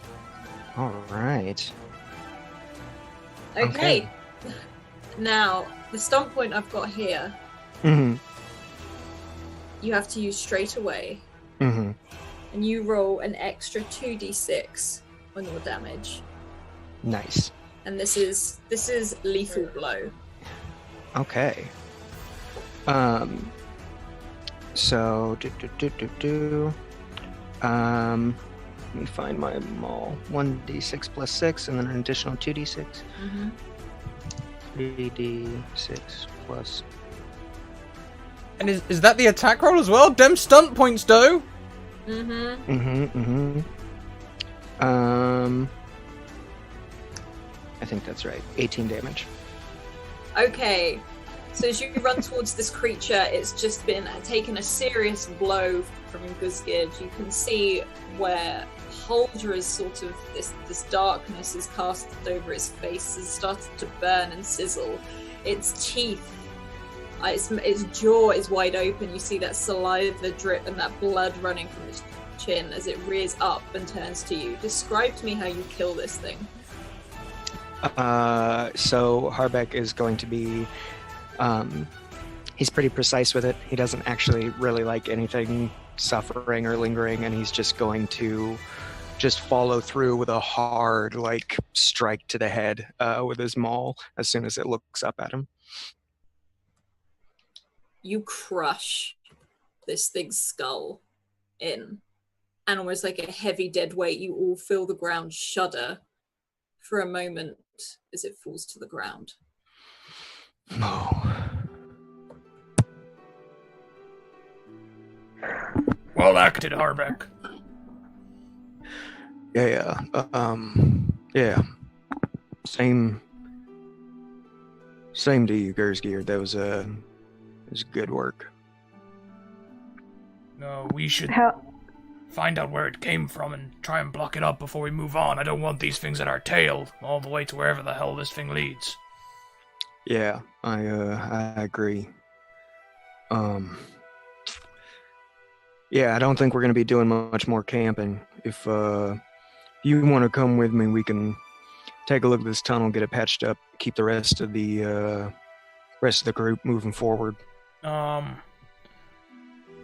say probably one of us and one of those sneaky types. They're more likely to spot things we could use as traps. Yeah. And as we're talking, Harbeck is going to look over at Holdra, and then kind of also at the dark kind of like splotch on the dark spawn. Yeah, there's this just leak of like this black blood Right. leaping across the ground. I don't much understand that, and I don't want to. Yeah, I think I understand it a little bit better than I want to myself. Is there anyone else other than the five of us and Ariana who like might have seen her cast that Ariana spell? definitely saw it. Yeah. Because she's sort of looking over at Holdra and looking back at the beast. The families are gone. She's like they were ushered out of the tunnel. Yeah. And you can see Ariana sort of kneel down for a second, like she's catching her breath as she's sort of like touching her forehead, because she was thrown against this wall. She proper ragdolled. She took the full brunt of it charging through, and these rocks burst through. I look at Gersgeard, say, how much do you know about Canary, about the Coon in general? Not a lot. I know if they've got chains, they're probably a magic user. But other than that, one thing I do know, Harbeck, and it's quite urgent. I pass you a flask because I've just been rinsing my mouth. Make sure you ain't got any of that blood in there. Yeah, I immediately drink from it, swish it around, spit it out, and pass it back to you. And I'm like, I really did not think we would be doing this again so soon. Kind of thought there would just be the one blight, but I think we're back in it. And he's gonna walk over to Holdra. Is Ariana like near her? No, she's not near her. She's sort of Okay. near the entrance, the exit rather than anything, as she's sort of taking a second to gather herself. And your Mabari is caked in this black stuff, but he trots along next to you quite happily. I as I'm walking up towards Holdra, I kind of hear the like padding and squish. It's like a squelch, like Yeah, oh, squish. yeah. And I look down at the Mabari and I'm like, okay, no, go jump in the lake now. And I point to the lake. He looks confused for a moment and then sort of bows his head down a little bit and walks over to the lake and almost flops it in. And I continue on to Holdra, and I look up at her, probably like full 3 dwarf heights, like above me. I look up at her and I say, I think I figured out what Bob is short for. When you arrive, Holdra, you can hear her like under her breath, like 5, 6, 7, 8, 9, 10, like breathes and like, yes, I have a talent that I use to protect myself and the people I'm with. You did a good job. You used it for more or less the right purposes. I personally think so. And Thank you. You too. Thanks. But look, dwarves, I could care less about this magic stuff. It doesn't really have much of an effect on me or mine. but the humans that we're traveling with, they might have a big problem with it. I am fully aware of that, and that's why I used it when was no human left here except for her, and I gestured towards the nice lady. Yeah, Ariana's sat there, like, she see her, she's just looking at you. She's not really with it. She's like got like some more material out on her head, like, oh. But considering that not that I personally by all myself saved us, but I helped, and I think she can come to a good compromise with this, maybe. I hope so. I see the right of it. I see what you did, and it certainly helped. I'm not worried about you, but we may have to have a chat with our human bodyguard here. Where's Nara? Did Nara just like dip with the whole like? Part of me wants to make it so that she just booked it, but no, I think she'd been ushering people through. I think like for a lot of the time you didn't see her, but she's just been really good at blending in with the crowd and like taking in that pot shot when she can. But now she's here. She's got her bow drawn, a very odd-looking bow. I don't know if anyone recognizes it, Alice. No one's looked at it. I want to look at her bow. Okay, yeah, now I want to know about this bow. Okay. You can describe it if you want. No. Do it sort of narratively, sort of if anyone approaches you. Okay, but yeah, she's got her bow, and as she's slinging it on back on her back, you can tell that it's definitely not made in Orzammar, definitely not dwarven make. It's very sleek, very sleek, very very well made. Not something you would expect a merchant class person to have, I guess. But yeah, it's quite plain, but very sleek. Definitely not doesn't have any hint of dwarven make on it, and ditto for the quiver as well. But aside from that, I don't know if anyone would recognize it. And you're coming up to where Holdra? Yeah. I think she'd always been at the entrance, just ushering people through. But now the crowd is gone. Like, whoop, there she is! Surprise! So I'm gonna kind of gather everybody up, Harvey too, and Gersgeared. I want to help Ariana. Just click my fingers in front of her face. Like, how many fingers am I holding up? She's like, yeah, I got it. Just, ow. Like, she's just like, I'm gonna hurt. Like, you can see a dent in her breastplate where one of the rocks where she was thrown, and she's just trying to she's unfastening one of the belts that hold it on, and just as she pulls it off, she's like, I can breathe again, okay. Yeah, I'll help her out where I can, and even get a bit of a cereal and some water skin, and just water skin, and just patch her up. Yeah. Huldra is also approaching, and how can we aid you? She's like, I'm fine. Just fine. Just didn't expect all of this in one day. Yeah, no one did. That's right. It's a lot. I admit I didn't expect this when I came to the surface. Yeah. Yeah. But when you came to the surface, you and I are gonna have a chat about that. Ariana, you holding up all right? Did you make it through the fight more or less okay? I'm fine, and she sort of uses her sword to just stand up. You can see her sort of do that slight stagger, but she quickly rights herself and resheathes her sword, and she looks down at her shield and goes to pick it up with her left arm, and then remembers and picks up with her right before fixing it on her back.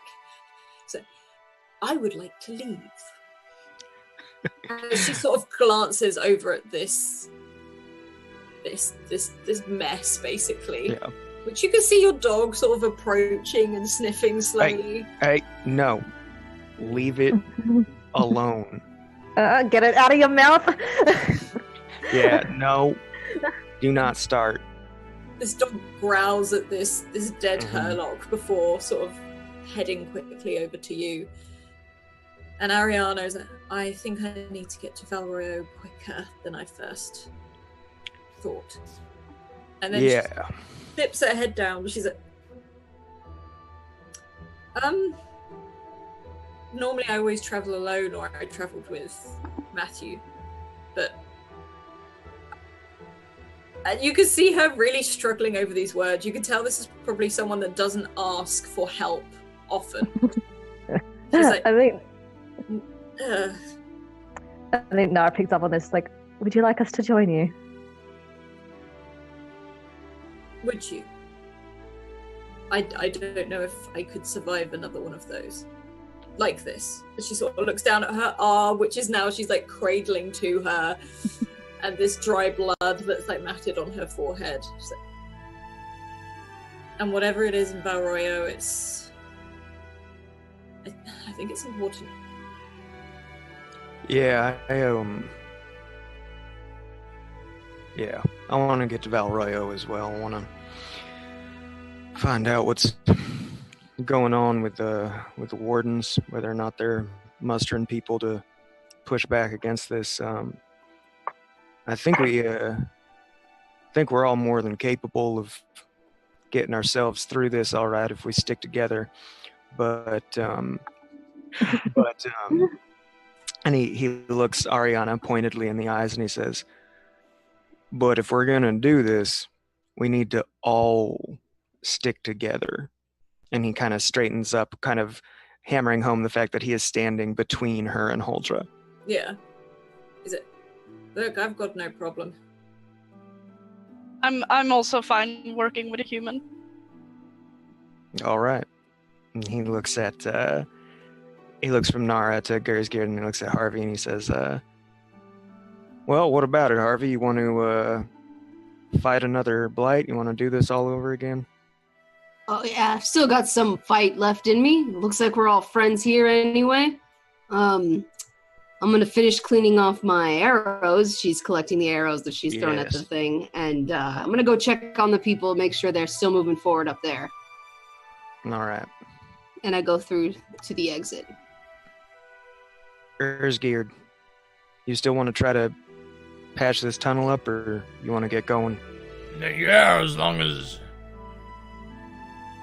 Yeah, well, I mean, you can trust us to break down a tunnel without collapsing it on everyone. Yeah, no, we should go and we should try and stop them from being behind us. That's never a good thing. And with regard to what we're doing with a blight, there's only one thing to do with darkspawn. It's to kill them, I assume, is what you're right. I also think he means killing them. Okay. Well, all right. Yeah, what else you gonna do? You just kind of trailed off. I don't know. You a bit confusing with this conversation. I wasn't sure if it was like a throat thing because you got the, it gets a little. It's fine. All right. You, me, Nara. Let's take a look. Make sure there's no more stragglers behind that one. Huldra, go with Harvey and Ariana, check on people. Maybe stick close to the two of them. I don't know if anybody else saw that back there. And Ariana just sort of looks to the exit. We need to tell them what we've seen.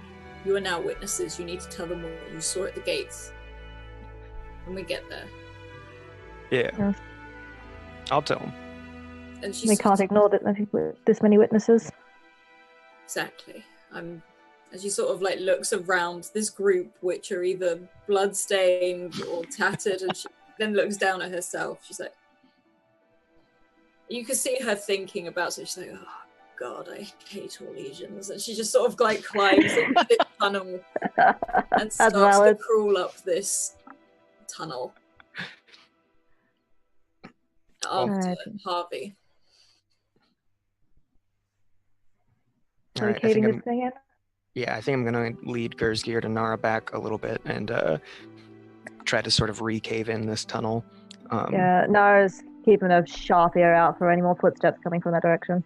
Yeah, you can listen out and you hear nothing. The only thing you can hear is maybe the odd rock falling out of place.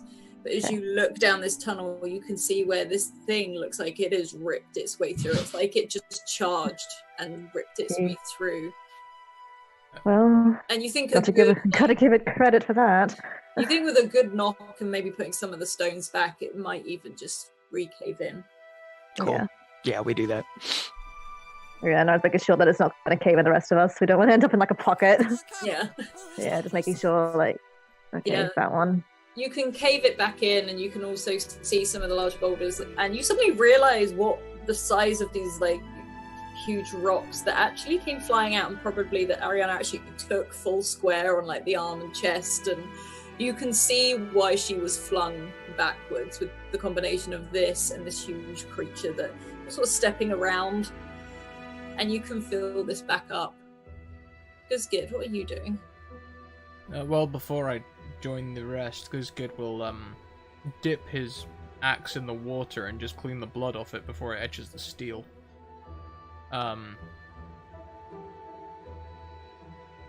Then he'll he's muscle on this job and he knows it, so he'll just take up the back and wait until he's required. Yeah. Yeah. Yeah, you block this up. The fire is already doused. And you can all head up the tunnel. And Harvey, up at the front. You're not quite, you can walk upright. You can see Ariana is sort of ducking a little bit as she goes through. Like every now and again, hear like a clink as like her shield catcher. You hear just like she's sort of like staggering through with her arm and everything. And you don't see any of these villagers up ahead. They look like they've ran out of here. You see a small sort of plush toy Mabari dropped, where you can only assume one of the children dropped it on the way. Aw, I'll pick it up. Take it with me. Yeah, you can tuck it into your belt and you keep walking up. Mm-hmm. Yeah, you head up towards the entrance. You can see light further up after about 10-15 minutes. Okay. When we eventually get to the surface, are people still gone out of sight? They've kept going? You can, as you sort of break through to this surface, you sort of find that the air is clear. There's a chill in the air, but there's no people around. You can't see anyone in particular at all. You can see ahead a trail of fire. You can see a few villages up in the distance that are just burning. You see darkspawn bodies amongst human and elven bodies.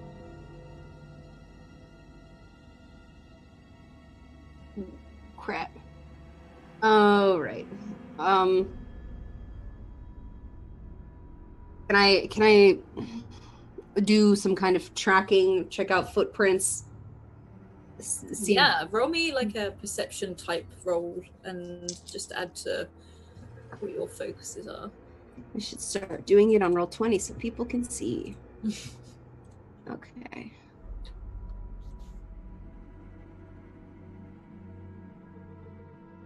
Wait, where does it tell me my results? Yeah, 16.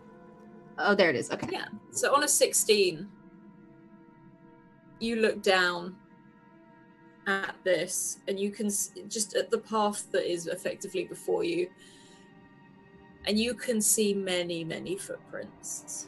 You know these are a mixture of these like the creature you just fought, these huge Genlock alphas, smaller darkspawn, and also some Herlocks as they walk more upright.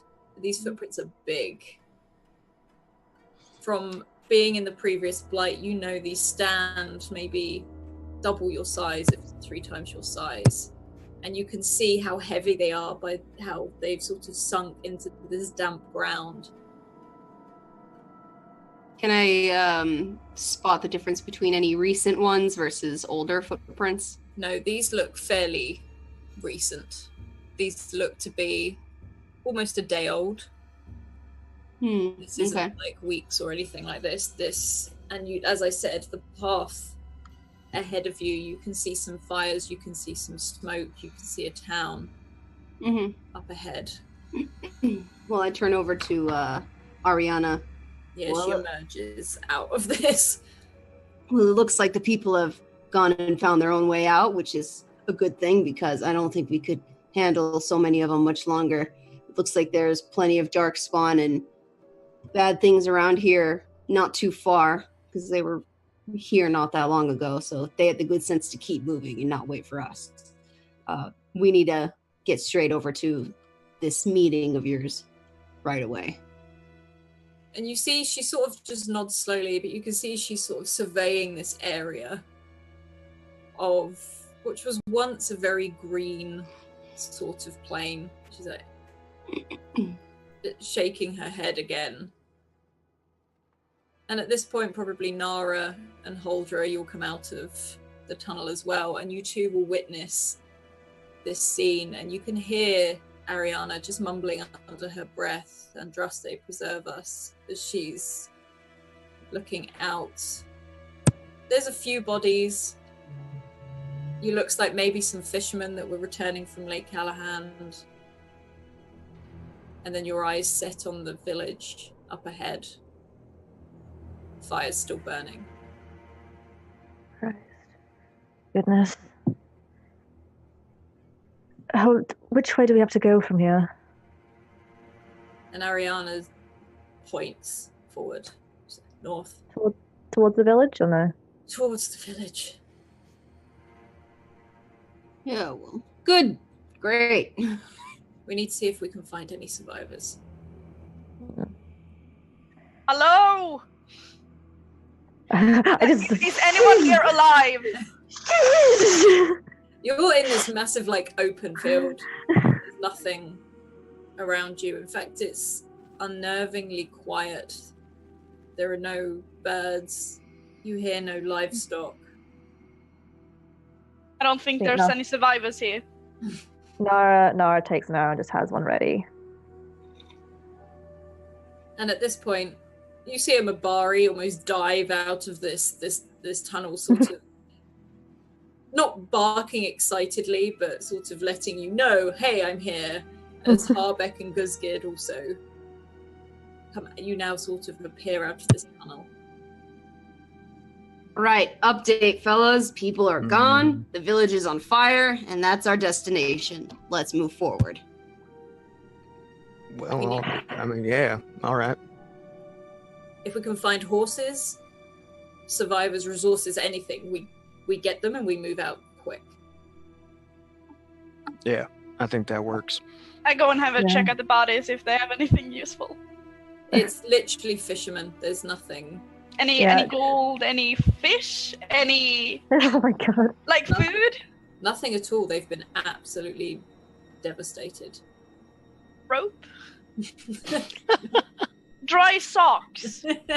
Not even socks. Oh, jeez. It's like the most useful on a travel. People underestimate the power of dry socks. That is the words of an experienced LARPer right there. Yeah. I know, I did. Wet socks can really bring down morale. It's true. I had wet socks for 3 days. Oof. It's bad time. Bad time to be alive. Next lab, I had socks for all the times, all the weathers. I had a double set of socks everywhere. I'm sorry. But these bodies are fairly mangled. They look like they've been pulled apart. It looks like they were in the way, and this army has plowed through them. Okay. Harbeck. There you go. No, I'd say Nara just looks grim. Harbeck looks at Harvey and he says, "Can I trust you to scout ahead a bit, keep an eye out for us?" Scouting's my middle name.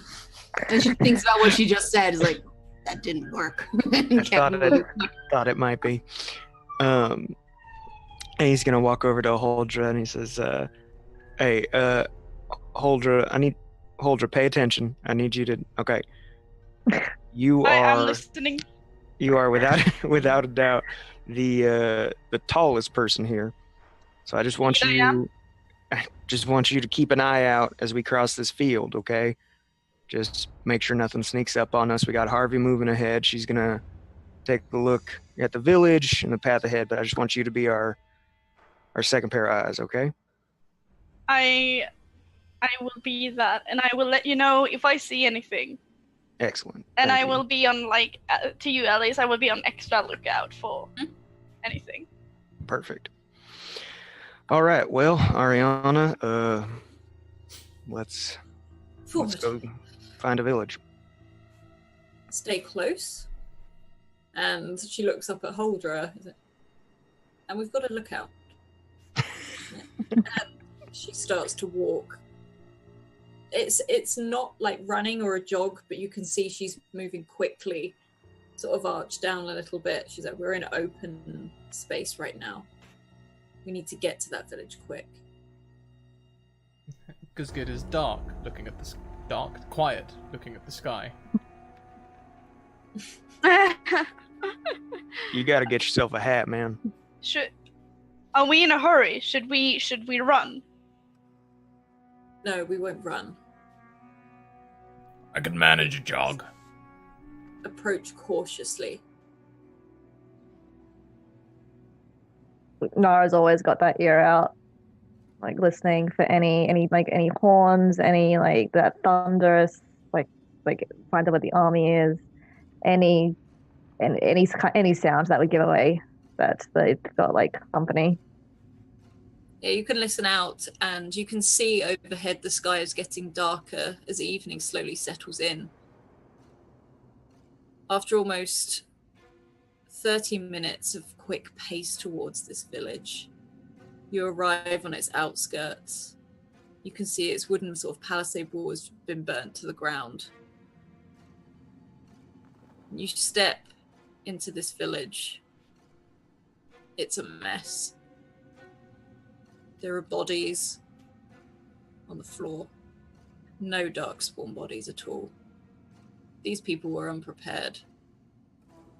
You see that they were farmers. On the way in, you saw fields and scarecrows that had been just... You see the trampling of the ground from the sheer mass of this army, which you can see like a tidal wave has ploughed through it. There are pots, there are farming implements just strewn over the ground. Fires on the houses, some of them stand almost like matchsticks. Barrels upturned, some of them burst. Wine runs into the streets. Red and crimson like the blood. You can't tell which is which as they merge together.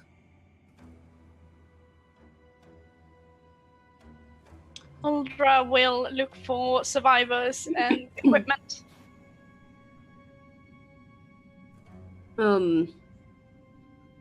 Harvey's having a little bit of trying to suppress a little PTSD that she's feeling seeing this village in shambles, and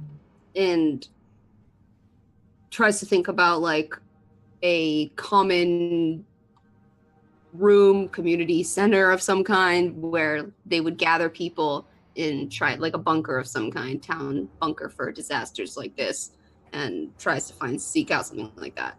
You would know that in every village there was a chantry very much like the one you emerged from, and that was where people would be called in a crisis. Nara's putting her ear to eat, like listening out to each, like any movement, anything, the creak of a floorboard, the whimpering of a child, anything. Yeah, Holder is also looking for like one of the bodies, like maybe moving, or anyone like still alive but can't scream for help. Yeah. I almost hope they're all dead. There's worse things than death in the dark, in the deep roads. Yeah, Heard stories. That's you're not wrong. Yes, I've heard tales. Mm. Walk through what you think was maybe once the main pathway into the village. And you can feel the heat from these houses because there's lots of smashed glass on the floor, and as I said, upturned barrels. Grain has burst from this barrel where something is definitely knocked into it. You can see the symbol of the chantry on a building in the center. The steps up to it are dark, and the doors are open, one of them broken on its hinges. Is this building on fire? It's not on fire. Okay. Would it look great? Stealthily, Going I in. approach the doors and go inside. Yeah, I'd like to stealthily approach as well. Could you both roll me a stealth, please? Alrighty. So 3d6 plus dex. Is it dex? 11? It's dex. It's dex, yeah? Yeah, Dex. 17. Oh, two doubles. Oh, the two sixes, sorry. On an 11 and a 17, you can approach quietly. You can step up to these big doors. One of them is still sort of swaying in the wind a little bit. And you peer in this almost church-like building. You see a sister of Andraste, or sister of the Chantry, lays at your feet as you open the door. There are other bodies in here. This looks to be villagers. You see a heavily armored man also laying face down. He is dead. You suspect maybe he was trying to help the villagers or something at the time. He wears no mark.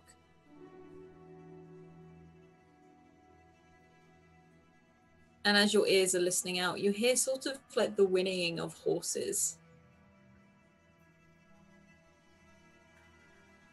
Well, something's alive. Is it coming from behind us or coming from... It's coming from behind, like as you're peering in the door, you sort of listen, and off to your right, you can probably guess there's some form of stables or something nearby. Okay.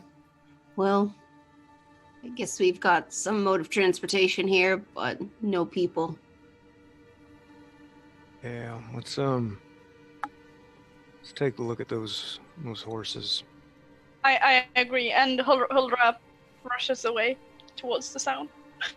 She's like, I'm off. I'll join you in a second. I'd like to just walk in and just see if there's any maybe a confessional chamber or anything that someone might have tucked themselves into, just anything. Or even like another trapdoor that would have led to, I don't know if they'd have a trapdoor or anything like a cellar. You walk into this chantry, and you do have to step over a lot of the rubble and the bodies, and you can see where some of the roof has fallen in, and you weave amongst this debris. And for a slight second, you think something catches your eye, and you hear a scurrying and sort of a quick breath, someone runs away from you down one of the corridors in the chantry towards a back room.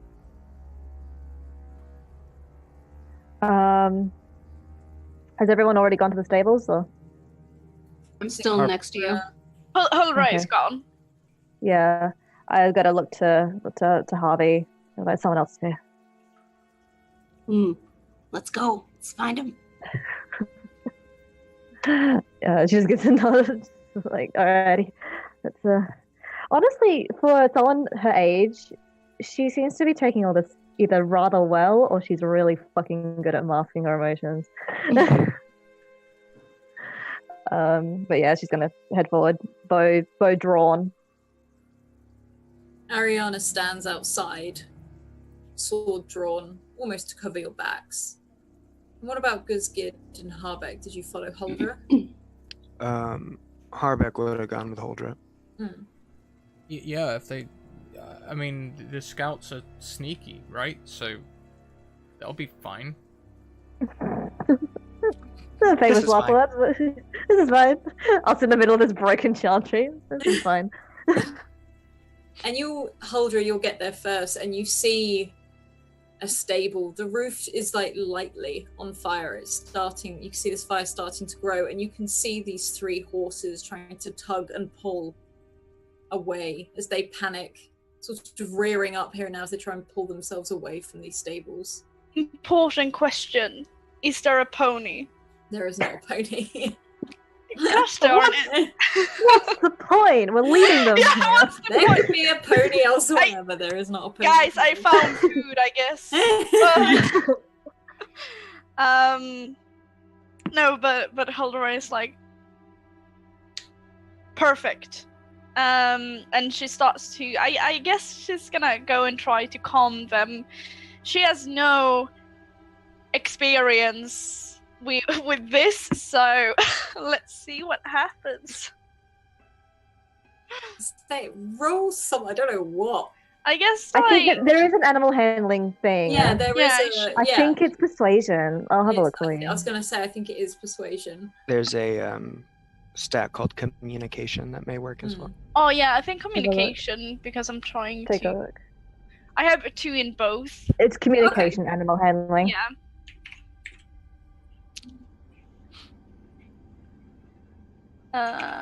No, not a question mark. How do I make a plus? There we go. 13? Okay, on a 13, Guzgid and Harbeck, you round the corner as you see Huldra approaching these horses that are rearing up. They seem scared. Like they're scared of the fire, and now they're scared of this person that is approaching them. One of them seems to calm down a little bit, but they seem more scared of the fire itself as they're trying to pull themselves away from it. I set my how the fire's on the roof, or is it? Yes, it's like a thatch sort of roof. It's taking quickly. Okay. I look at Gersgerd and I say, yeah, I think we may need to do this just a little bit quicker. We need to get them unhitched, get them away from this stable before it burns down. And I'll make the same roll to try and like just come up on them and just undo whatever they're hitched to. Well, hell, if speed's the issue, why bother untying it? Let's just cut the hitching post. Because if we do, Thought that might be they the are just gonna run away. I'm not sure if I'm listening, but you know. We could just put the hitching post in the ground somewhere else. Harbeck, you approach this. You approach these horses, sort of hands out, and you think they sort of start to calm a little bit, and then your Mabari jumps, bounding towards you and starts barking at these horses, and they rear up, and they sort of almost pull this post out of the ground as they all lift. Guzgid will put a hand on the post. Yeah. Did you say one of the horses like calmed down a little bit? The or one the closest dog? to you started to calm down slightly. It's still very nervous, but it has calmed down. And Okay. yes, the horses are absolutely huge to all these dwarves. Okay. I'm gonna take the horse that's a little bit calm, and I'm gonna try to untie it and hold a sturdy grip and try to lead it out of the fire. Yeah, you can untie it easily and lead it away. It seems nervous. It pulls back briefly, but as soon as it sees you're guiding it away from the fire, it trots. Not calmly, but fairly quickly away. Yeah. Is there a can I lead away to like a tree that's not too far away but not close for the fire to like scare them? You can find like a fence post or something from one of the that was one of the boundaries to the farms. You'll see that. Cool. I'll leave it there, and try to go back to the horses and try to repeat the process. While she's doing that, I feel like Harbeck is looking at the Mabari, and he's like, "What? What is so important?" And this dog just licks you. Oh, his like whole body just like goes rigid. We're gonna have a long discussion about that. Go help Nara and Harvey. You're scaring the horses. It sort of backs up a little bit and whines for a second, but it does sort of head back, sort of tearing off towards the chantry. He watches it go and he's like, "Oh, well, it doesn't have to be like that. I mean, I just got it's whatever." And he turns back to the horses. Yeah. So, Guzgid, you're muted. I don't want to remove this post until these horses have settled. I'm strong, but not this many horsepower strong. And they're starting to calm down now that the dog has left. They're slowing down again. Again, winning it, like you can see some embers starting to drop from this roof. Does anyone actually know anything about horses? They're so big. They have 4 legs. They like carrots. Okay, so that's a no. That's a resounding no from everyone. Okay. Horses, sit. They sort of, as you sort of raise your voice, you see them sort of like pad down at the ground. I think you're doing this all wrong. I think they need affection. You're a lovely horse. Be my guest. Go for it. I'm gonna try to calm them again. Oh no, you can. Oh, okay. Like calm them. Fine. Yeah. It's more that Guzgid just approached and shouted. Okay, yeah. Holdra's like, you're a lovely horse. Pat. You can lead them away. You can untie them one at a time. Yeah. And lead them away. And as you do, you see bits of this thatched ceiling starts to fall in. All right, I'm gonna pull the post out. This is getting quite urgent. But I'm leading. Sorry, I can do this in character. It's only one horse left. I think here, lovely horse, and I take both in. Oh yeah, no, yeah, you have both. And lead them away. Oh. Well, do we need the hitching post? If you like it, you're allowed to bring it with you. Well, I mean, when we make camp at night, what are we gonna do? Tie him to a tree? That's a good point. Yeah. Yeah, You know what? I guess we can tie them to a tree. Yes. And then, damn it, you take the horses. I'm still putting up the post. Whatever floats your goat, and she leaves. I put out the post with a 16 strength check. Yeah, you effectively ripped this out of the ground. And we're going to jump back over to Nara and Harvia as this chaos ensues over by this stable where all they had to do was save horses, but it turned into God knows what. You both hear like a slight yelp as this Mabari almost takes out Ariana on the way in, and you hear a skidding halt as it runs and sort of plonks itself at your feet very, very happily. I think Nara just kind of chuckles a little bit. And she's like, perhaps watch your step a little bit. We can't have our dear Ariana taking any more blows. And he just barks. Alrighty, and she just kind of playfully puts a finger to her lips, like selfish. Yeah, Harvey goes up to the little guy, is like, "All right, buddy, I think someone's in here. We're gonna find him, but we gotta be quiet. If you can sniff him out, we'll follow you." Like, as you're talking to it, you know when dogs can't stay still because they're so excited. It's sort of like it's moving around a little bit, and as soon as you're like, "You've got to find it," he sort of straightens up and nose to the air, starts sniffing, and disappears down this corridor.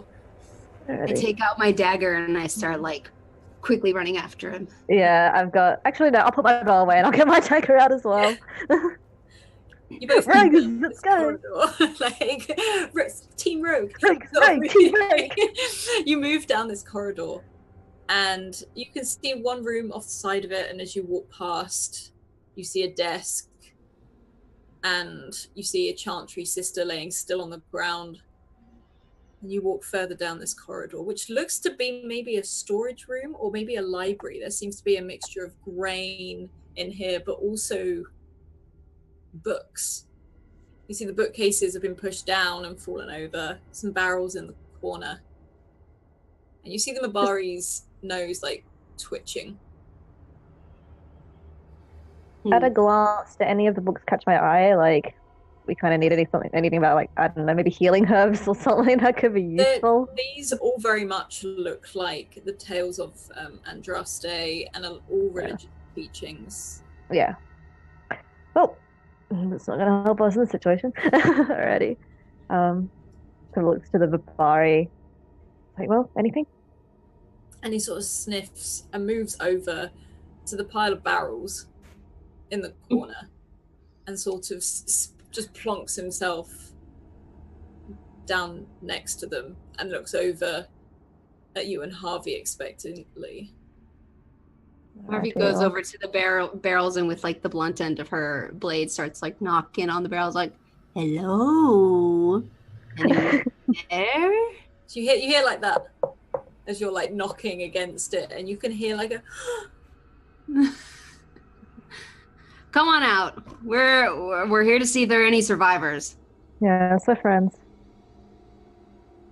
and there's silence. I go over and pry the top of the barrel open. Yeah, it's easy to open. It looks almost like it's been put on in a rush anyway. And you look down and there is this tiny child sort of with their Oh no. like hands over their mouth to keep themselves quiet. And they're staring up at you with these big blue, like wide eyes. And you can see them visibly shaking. They've got this blackness sort of like dripping down and they're sort of covered. It's all dried on. Oh, I put my dagger away right away and kneel down to the child and go, what are you doing under here? How long have you been by yourself? And you just hear it. I'll hear you. Are they still here? Well, no, I don't know. I heard you. I think it's just we us. had a look around. Yeah, it's just us. We had a look around and they seem to be all gone. Do you know if anyone else is around? Any of your friends? No, he just sort of shakes his head. My master's dead. Is this a human boy? As he sort of like looks up, you do see two elf ears underneath like this mop of like blonde. He looks pretty dirty. He looks like maybe he's been here for a day or so. Yeah. Is he still like in the barrel or is he just hiding among them? Yeah, no, he's sat in this barrel. He's not getting out of this barrel. No, I'll offer a hand to her. Just like, how about we get you out of there? Get you cleaned up? And he sort of looks at the hand for a second and gives a reluctant nod and takes your hand, like this tiny little hand takes yours, and he lets you sort of help him out of this barrel. You assume he probably dived in here because not that much bigger than it. So it's he steps out. You can see that what he's wearing, like a white shirt, which was once very clean. It looks still fairly new.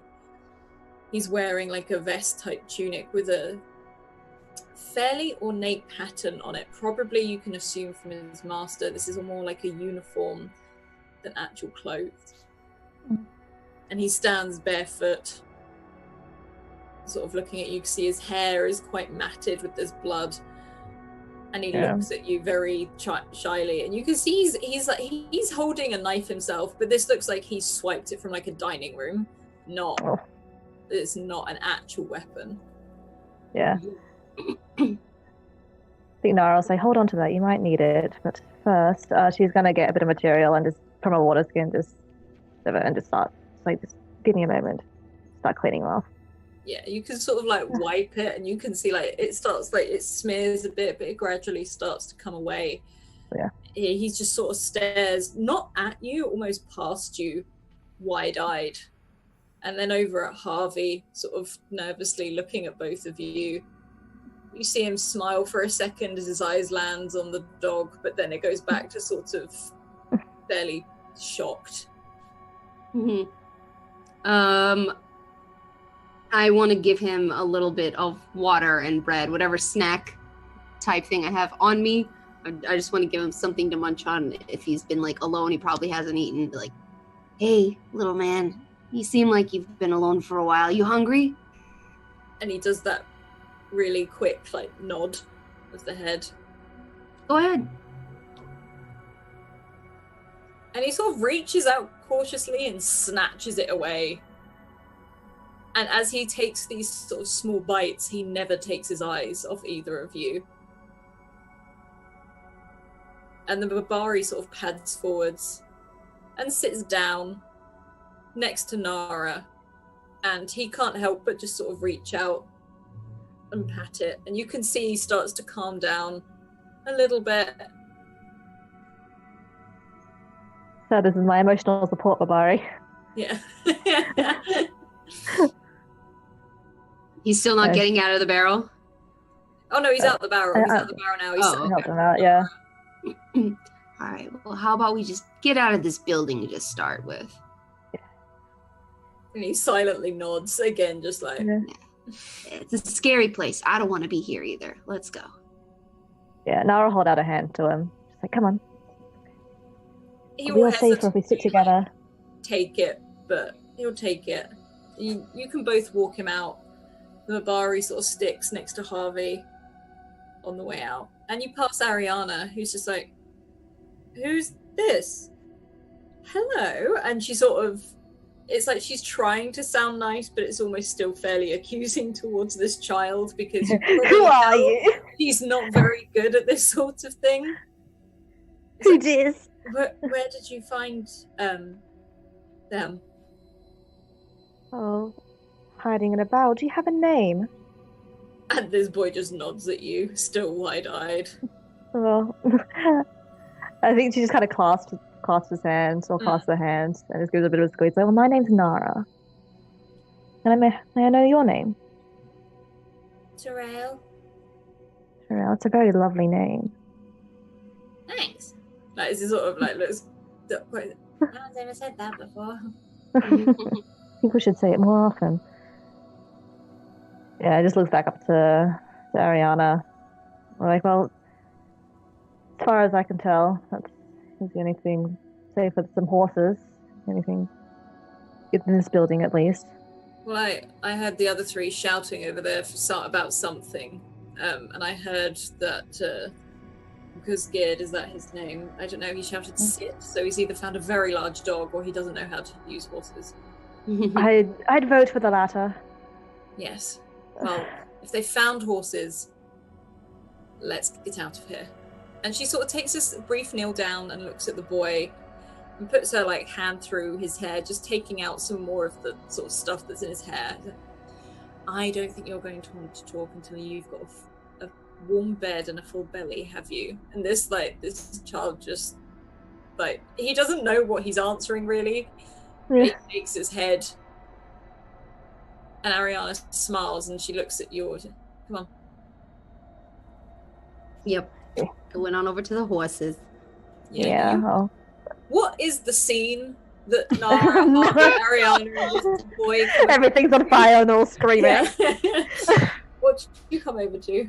I feel in my heart like Harbeck and Gersgeard are a good distance from the horses, probably arguing over whether or not we really need the hitching post. We need the hitching post.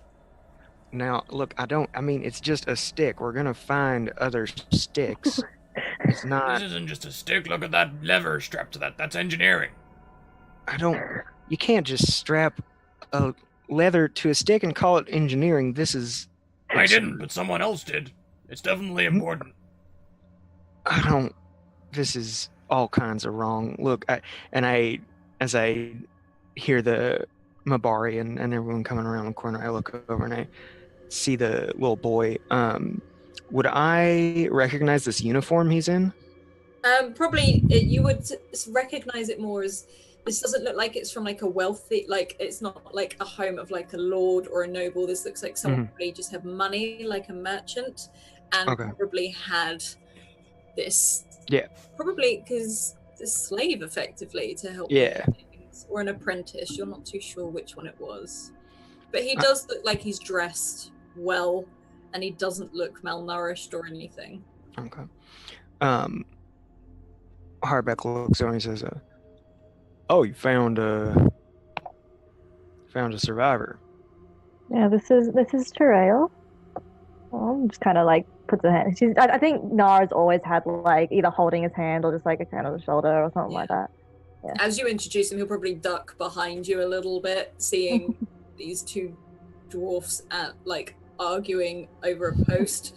Over a large stick. Yeah, like this large stick, and Huldra is just like a whole like little horned giant. Yeah.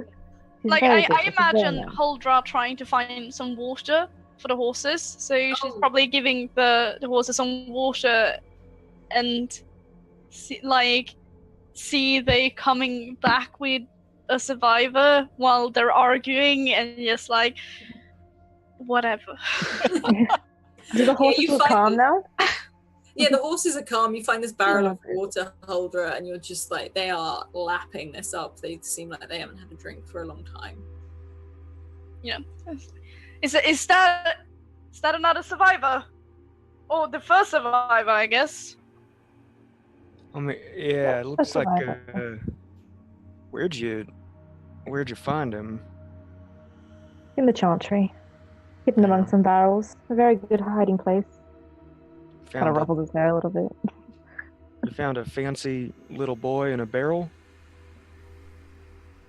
Alright, well, Terrail. I found a stranger. Yeah, he looks over at Gerskiard holding the post. Yeah, that's fair. Hey there, Terrail. What was it? I'm Harbeck. You, I don't know how to, I mean, I don't want to spook him or anything. I don't want to bring anything up. I'm sure he's seen some. Guzgid is just scowling at the child. Yeah. No, scowling at Guzgid.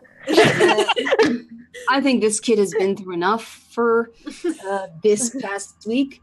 Let's just get on out of here and find a nice place to collect our heads and figure out what the next step is, because it doesn't look like there's any meeting happening here. Yeah, that's totally fair.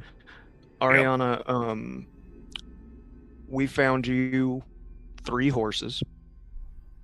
Mostly Huldra found them, I should say. She kind of took care of it. And a hitching post. I don't know. Gerskiard found a hitching post.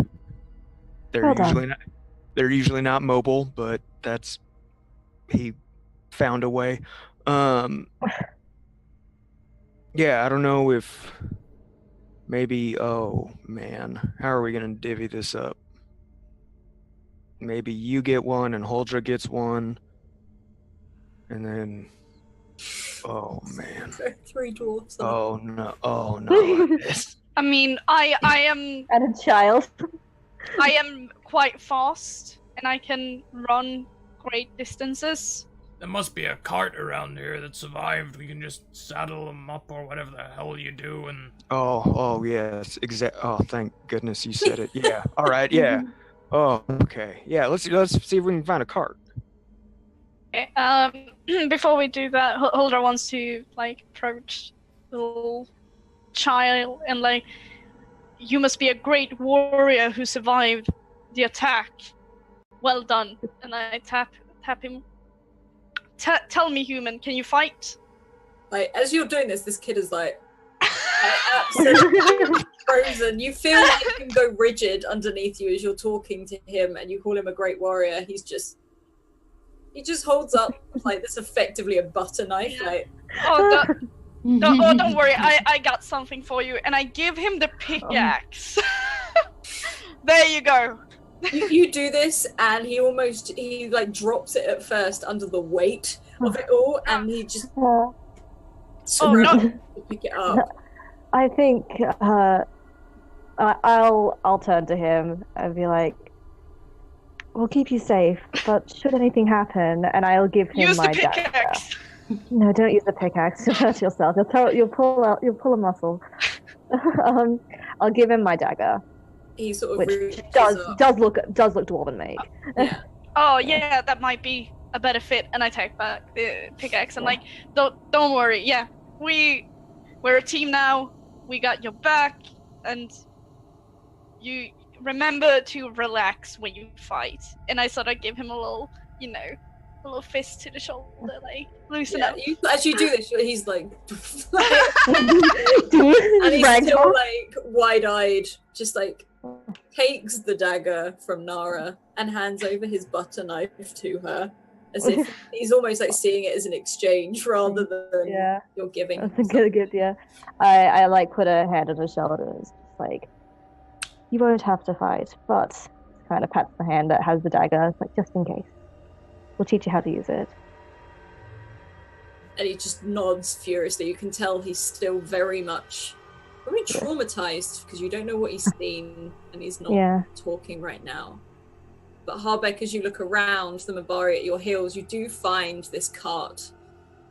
You find it because the Mabari is chewing on one of the wheels. He's found something and he's just sort of like chewing on it, pulling at it. And Guzgid, you'll see it as well. Oh, all right. Okay. Trouble, come on. Thank you. Is that what you're calling it? You're calling it trouble? Well, I mean, God, at this point, like... That's the worst name I ever heard. Okay, all right. I do can look. That's... We're not good. He's my dog, and I'll call him whatever I want. It doesn't... Listen. Good job, buddy. And he walks over to the dog. He says, "You did a good job. This looks like a great cart. We're gonna have," and I imagine he's like kind of a little bit of a ways, and he's like, "You can bring the horses over now," and he sort of like walks a little away from the cart so he doesn't have to be near the horses when they come up. This dog is wagging its tail, like pretty happy that you're praising it right now. And it walks with you as you can bring the horses over and you can secure them to this cart. And it's getting darker now. And Ariana, who sits at the front of the cart, she's like, "Everyone on. It's better than nothing." Well, you did that real quick. I thought it brilliant. Awesome. I'll look down the trail. Have you ever been on a cart before? He just looks at, "I've unloaded stuff off a cart." It's not quite the same. Come on. Great, then you know how it works. So you can help us unload stuff. Hell, you can drive. This is a small child, so she'll just kind of pick him up and help him onto the cart. I think she sympathizes a lot with herself. He lets you do it. When you do that, I go behind Nora and lift up Nora on the cart. She's like, "Oh." I appreciate it, but definitely not necessary. I'm quite dexterous. Perhaps you should leave stuff like that for Guzgid. I'm sorry. I just thought since you're not the right height to climb on top of, I'll remember that till next time. I appreciate the thought, but I am quite agile. Before Guzgid gets in the cart, he will slide the hitching post down the middle between everyone's legs. Yeah.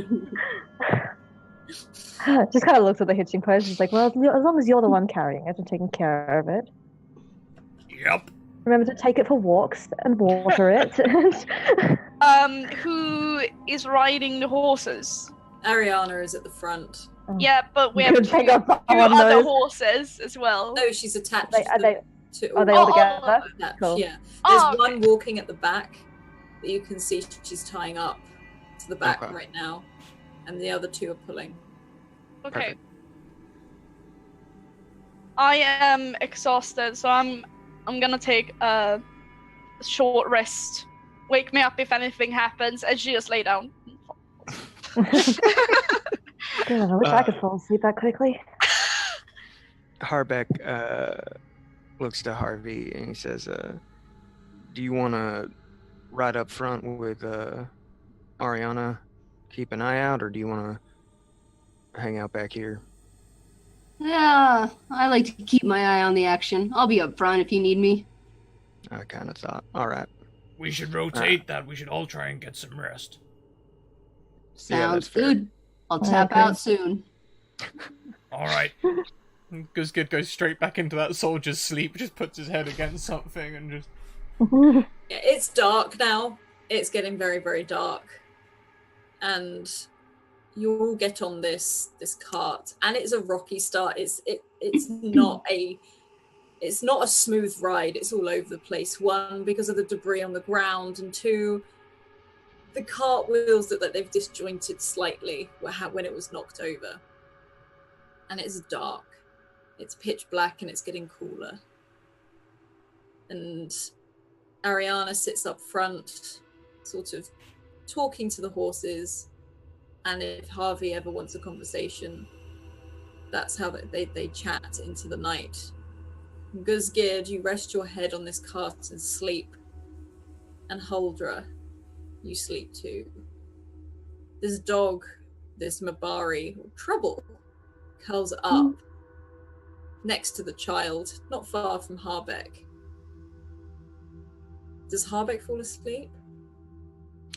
I imagine once everyone's kind of like more or less out, and Nara might be awake or not, but he, not even really thinking about it, the puzzle cube just kind of appears in his hand, and he just fidgets with it while he sort of, I think for a while he kind of just stares at the horse in the back, like just watching it, and then sort of as he relaxes and gets more tired, just kind of watches the stars suspiciously while fidgeting with this cube in his hands. What about Yeah, Nara? I think Nara's taking a little while to sleep as well. I think she might even see Harbeck take this thing out and just kind of watch this for a little while before just kind of speaking up quietly, not to wake everyone else up. Saying, what do you have there?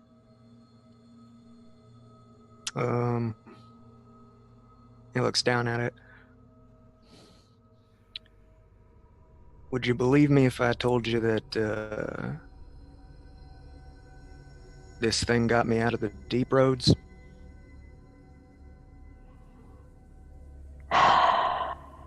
Anyone else would probably say no, but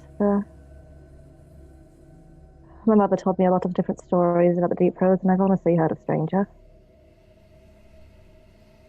He slides faces around on it and fidgets with it to really no avail. He says, I don't really know what it is. It was in my pocket when I woke up. After, when I woke up in the deep roads. And, been with me ever since. I can't really make heads nor tails of it.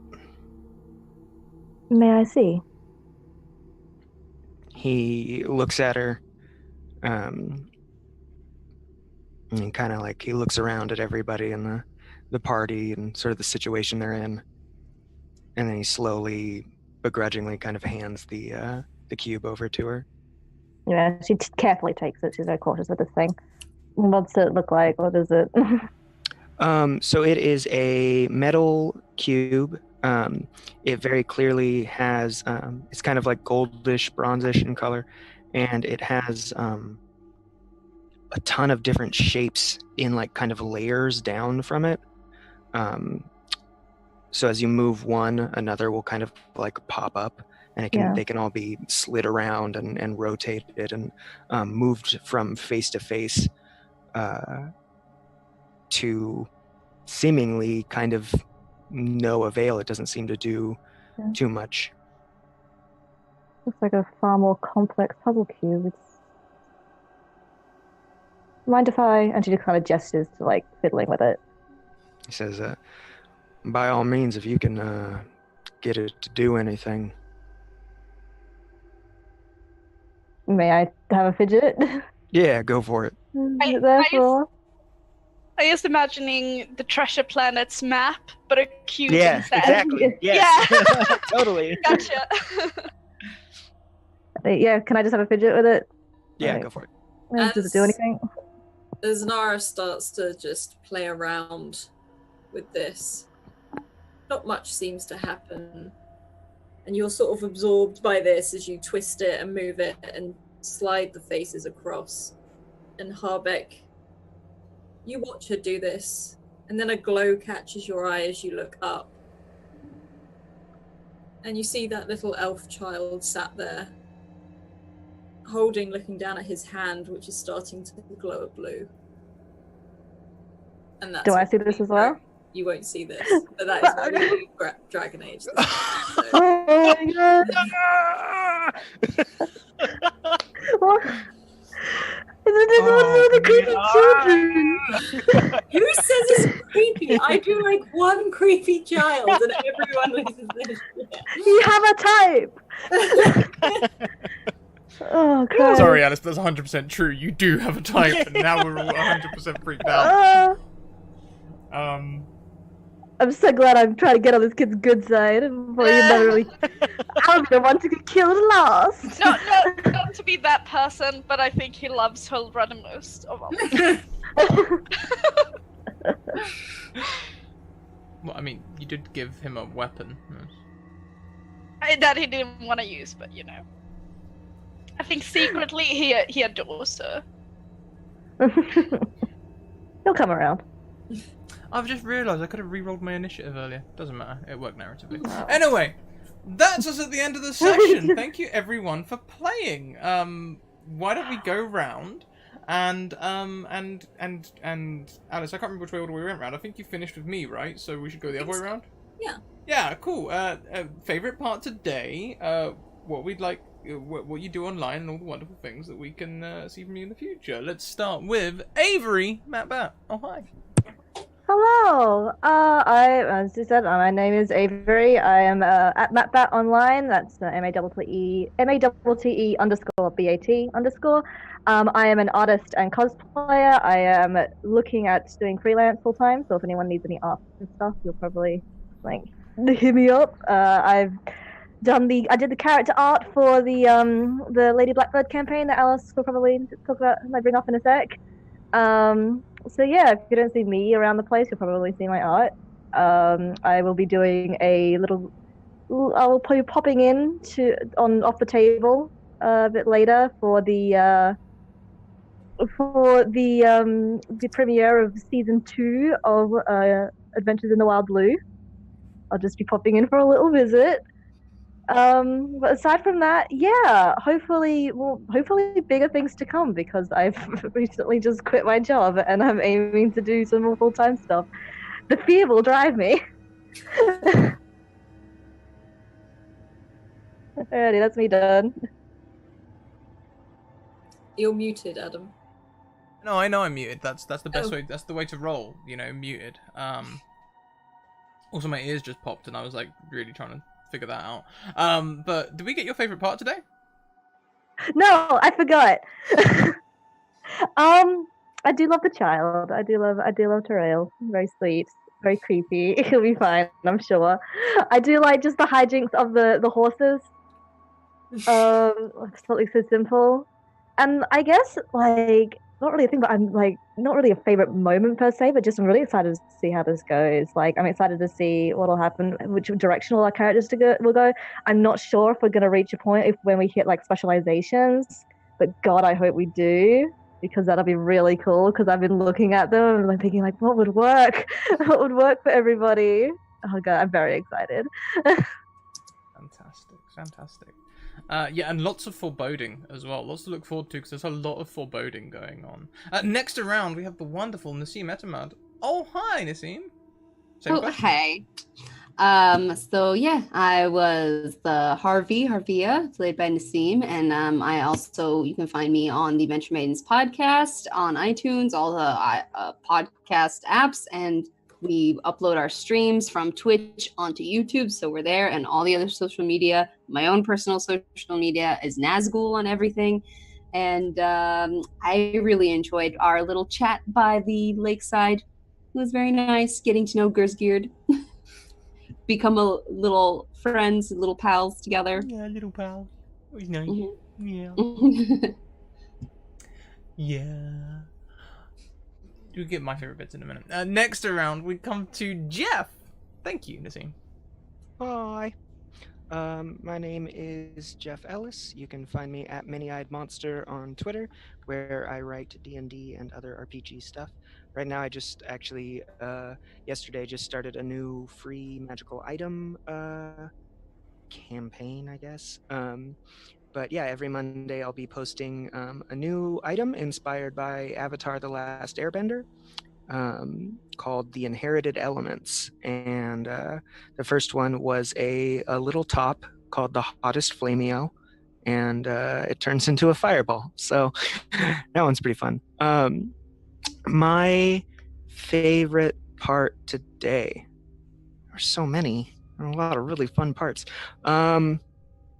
Actually, honestly, fighting the Genlock was pretty cool. Like, I think it actually really came together really well, both as just kind of like a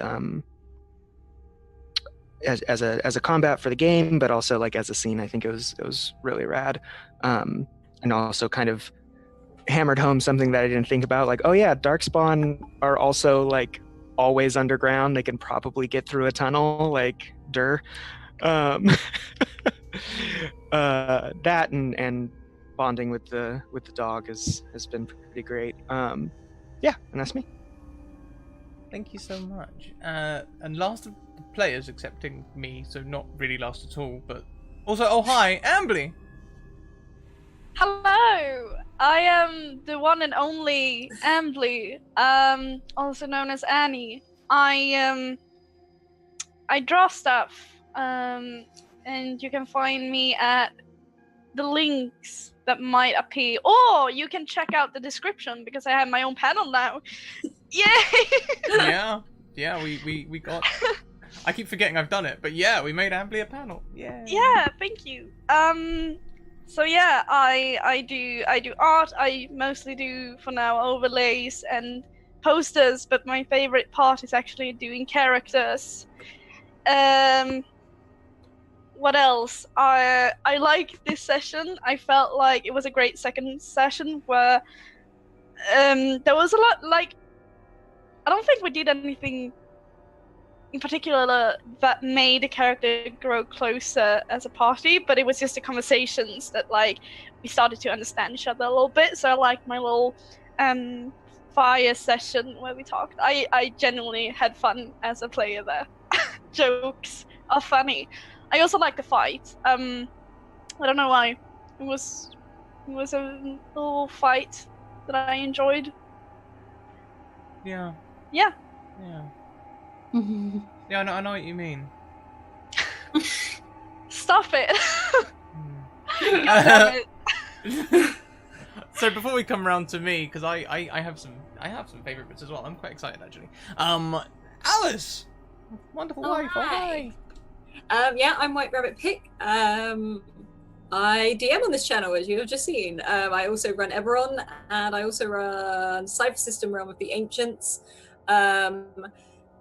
I'm a player here. I'm also a player twice on Tales of the Grim coming up. I will be in their Cypher System Highlander campaign, and I am also in, as mentioned by Avery, the Lady Blackbird campaign as well, which I'm really excited for. Favorite bits, one of them was the actual like the fight itself. Now, people who may not know me, is I really struggle with combat because I want it to be as narrative as possible, and I want to build it in a scene so that it doesn't just go now roll, now roll, now roll. So I'm trying to improve that right now. I'm trying to make it feel like an actual epic moment. But I liked all the interactions. I love the image of Harvey sat there chilling whilst in this pool with this wine skin, just talking to Guzgid whilst everyone else is sorting and fixing stuff out. I like the interactions with the dog. Just like Huldra, who is actually quite terrifying and definitely doesn't realize she is to most people, and Nara and Ariana's interactions, and just all of it I really, really liked. But yeah, I'm already excited for next week, so I can't wait. Yeah. So yeah. And your face at the end when the boys' hands start to glow. Nope. It's fine. So yeah, me. First of all, I found the combat really exciting. The same as Amberly, I can't really articulate why. I can't tell if it's just like a really enjoyable system or just like it's new and I'm excited because it's new. But I found it quite engaging, and I'm really excited to start rolling doubles and doing stunt points and things. Like, you know, the first time...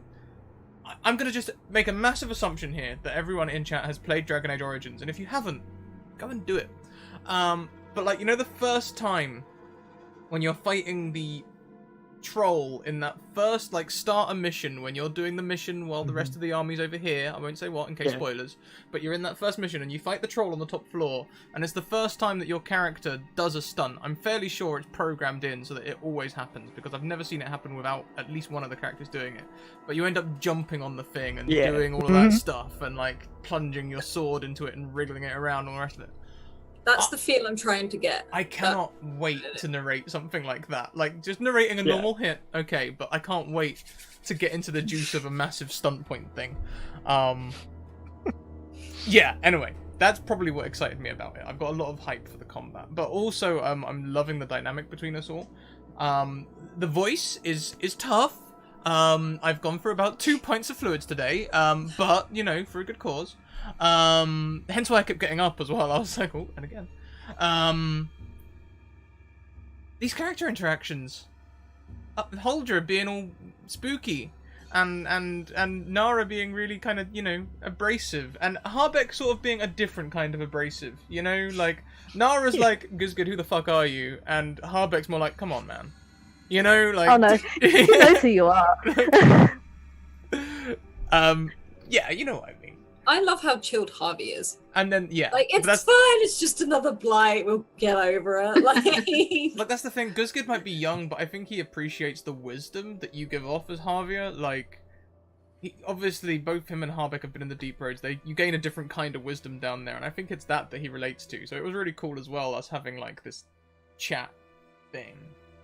Mm-hmm. There's also like an interesting like age dynamic with like Nara being so young, or at least looking really young, and the kind of like the age range till it gets to Harvey being the oldest. That's coming into play nicely too. It's cool. I wonder if we'll end up like developing sort of like family interactions, you know, like, you know how some groups, when you throw them together, like people automatically become like the child and the brother. I want that found family trope so bad. Because Nara hasn't gone into it, but yeah, I really want Nara to talk about her family more.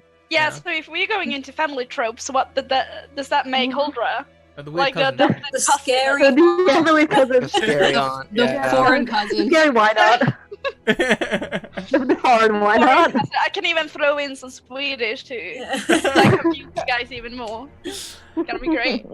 Anyway, this is rolling out to be an epic campaign. I can't wait to see more and more as we go. Let's run through some channel announcements, and then we're going to go on a little raid. So, social links, there they are. Discord, Twitter, and YouTube. Go and check them all out. We also have a Patreon where you can support us, and we very much appreciate the support. Kentucky Hawkeye says you're the fourth cousin, twice removed. Also, we have merchandise, which you can check out on Redbubble. I'm fairly sure the Take 20 code has ended now, so I won't bother giving it to you. But you can get t-shirts like this one, except not like this one, because this is one of the exclusive ones, but one of the coloured ones. You can go and get that. I wear that on a different day. Also, we have sponsors in Burned in the Storm Publishing, where they create D&D content for They create modules for D&D and other TTRPGs. We also have Mage Hand Press, which runs the Dark Matter expansion for D&D 5e. It's a sci-fi expansion. You can catch it on Thursdays at 10 p.m. Also check out the panels. We have 4 panels now. We have Ambly, we have Rasavad, we have Rue Inc. and TabletopLoot.com.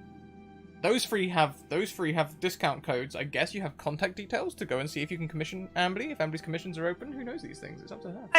Even I don't know. That's how secret it is. It's so secret, even you don't know. We are going to go and pay a visit to 4. 4 is a champion nerd with a lot of energy. That's not how you do the raid. Come on. I just put /4. That's not how it works. That's not how any of this works. Off we go. The raid's cooling down. Is it cooling down? Oh, I forget that I can't see when the raid's cooling down in this screen. Whoops. Well, we'll raid at some point. Keep on evoking emotions, everyone, and we will see you next time. Thank you all so much for tuning in, and can't wait to see where this campaign goes. See you later. Bye. Bye.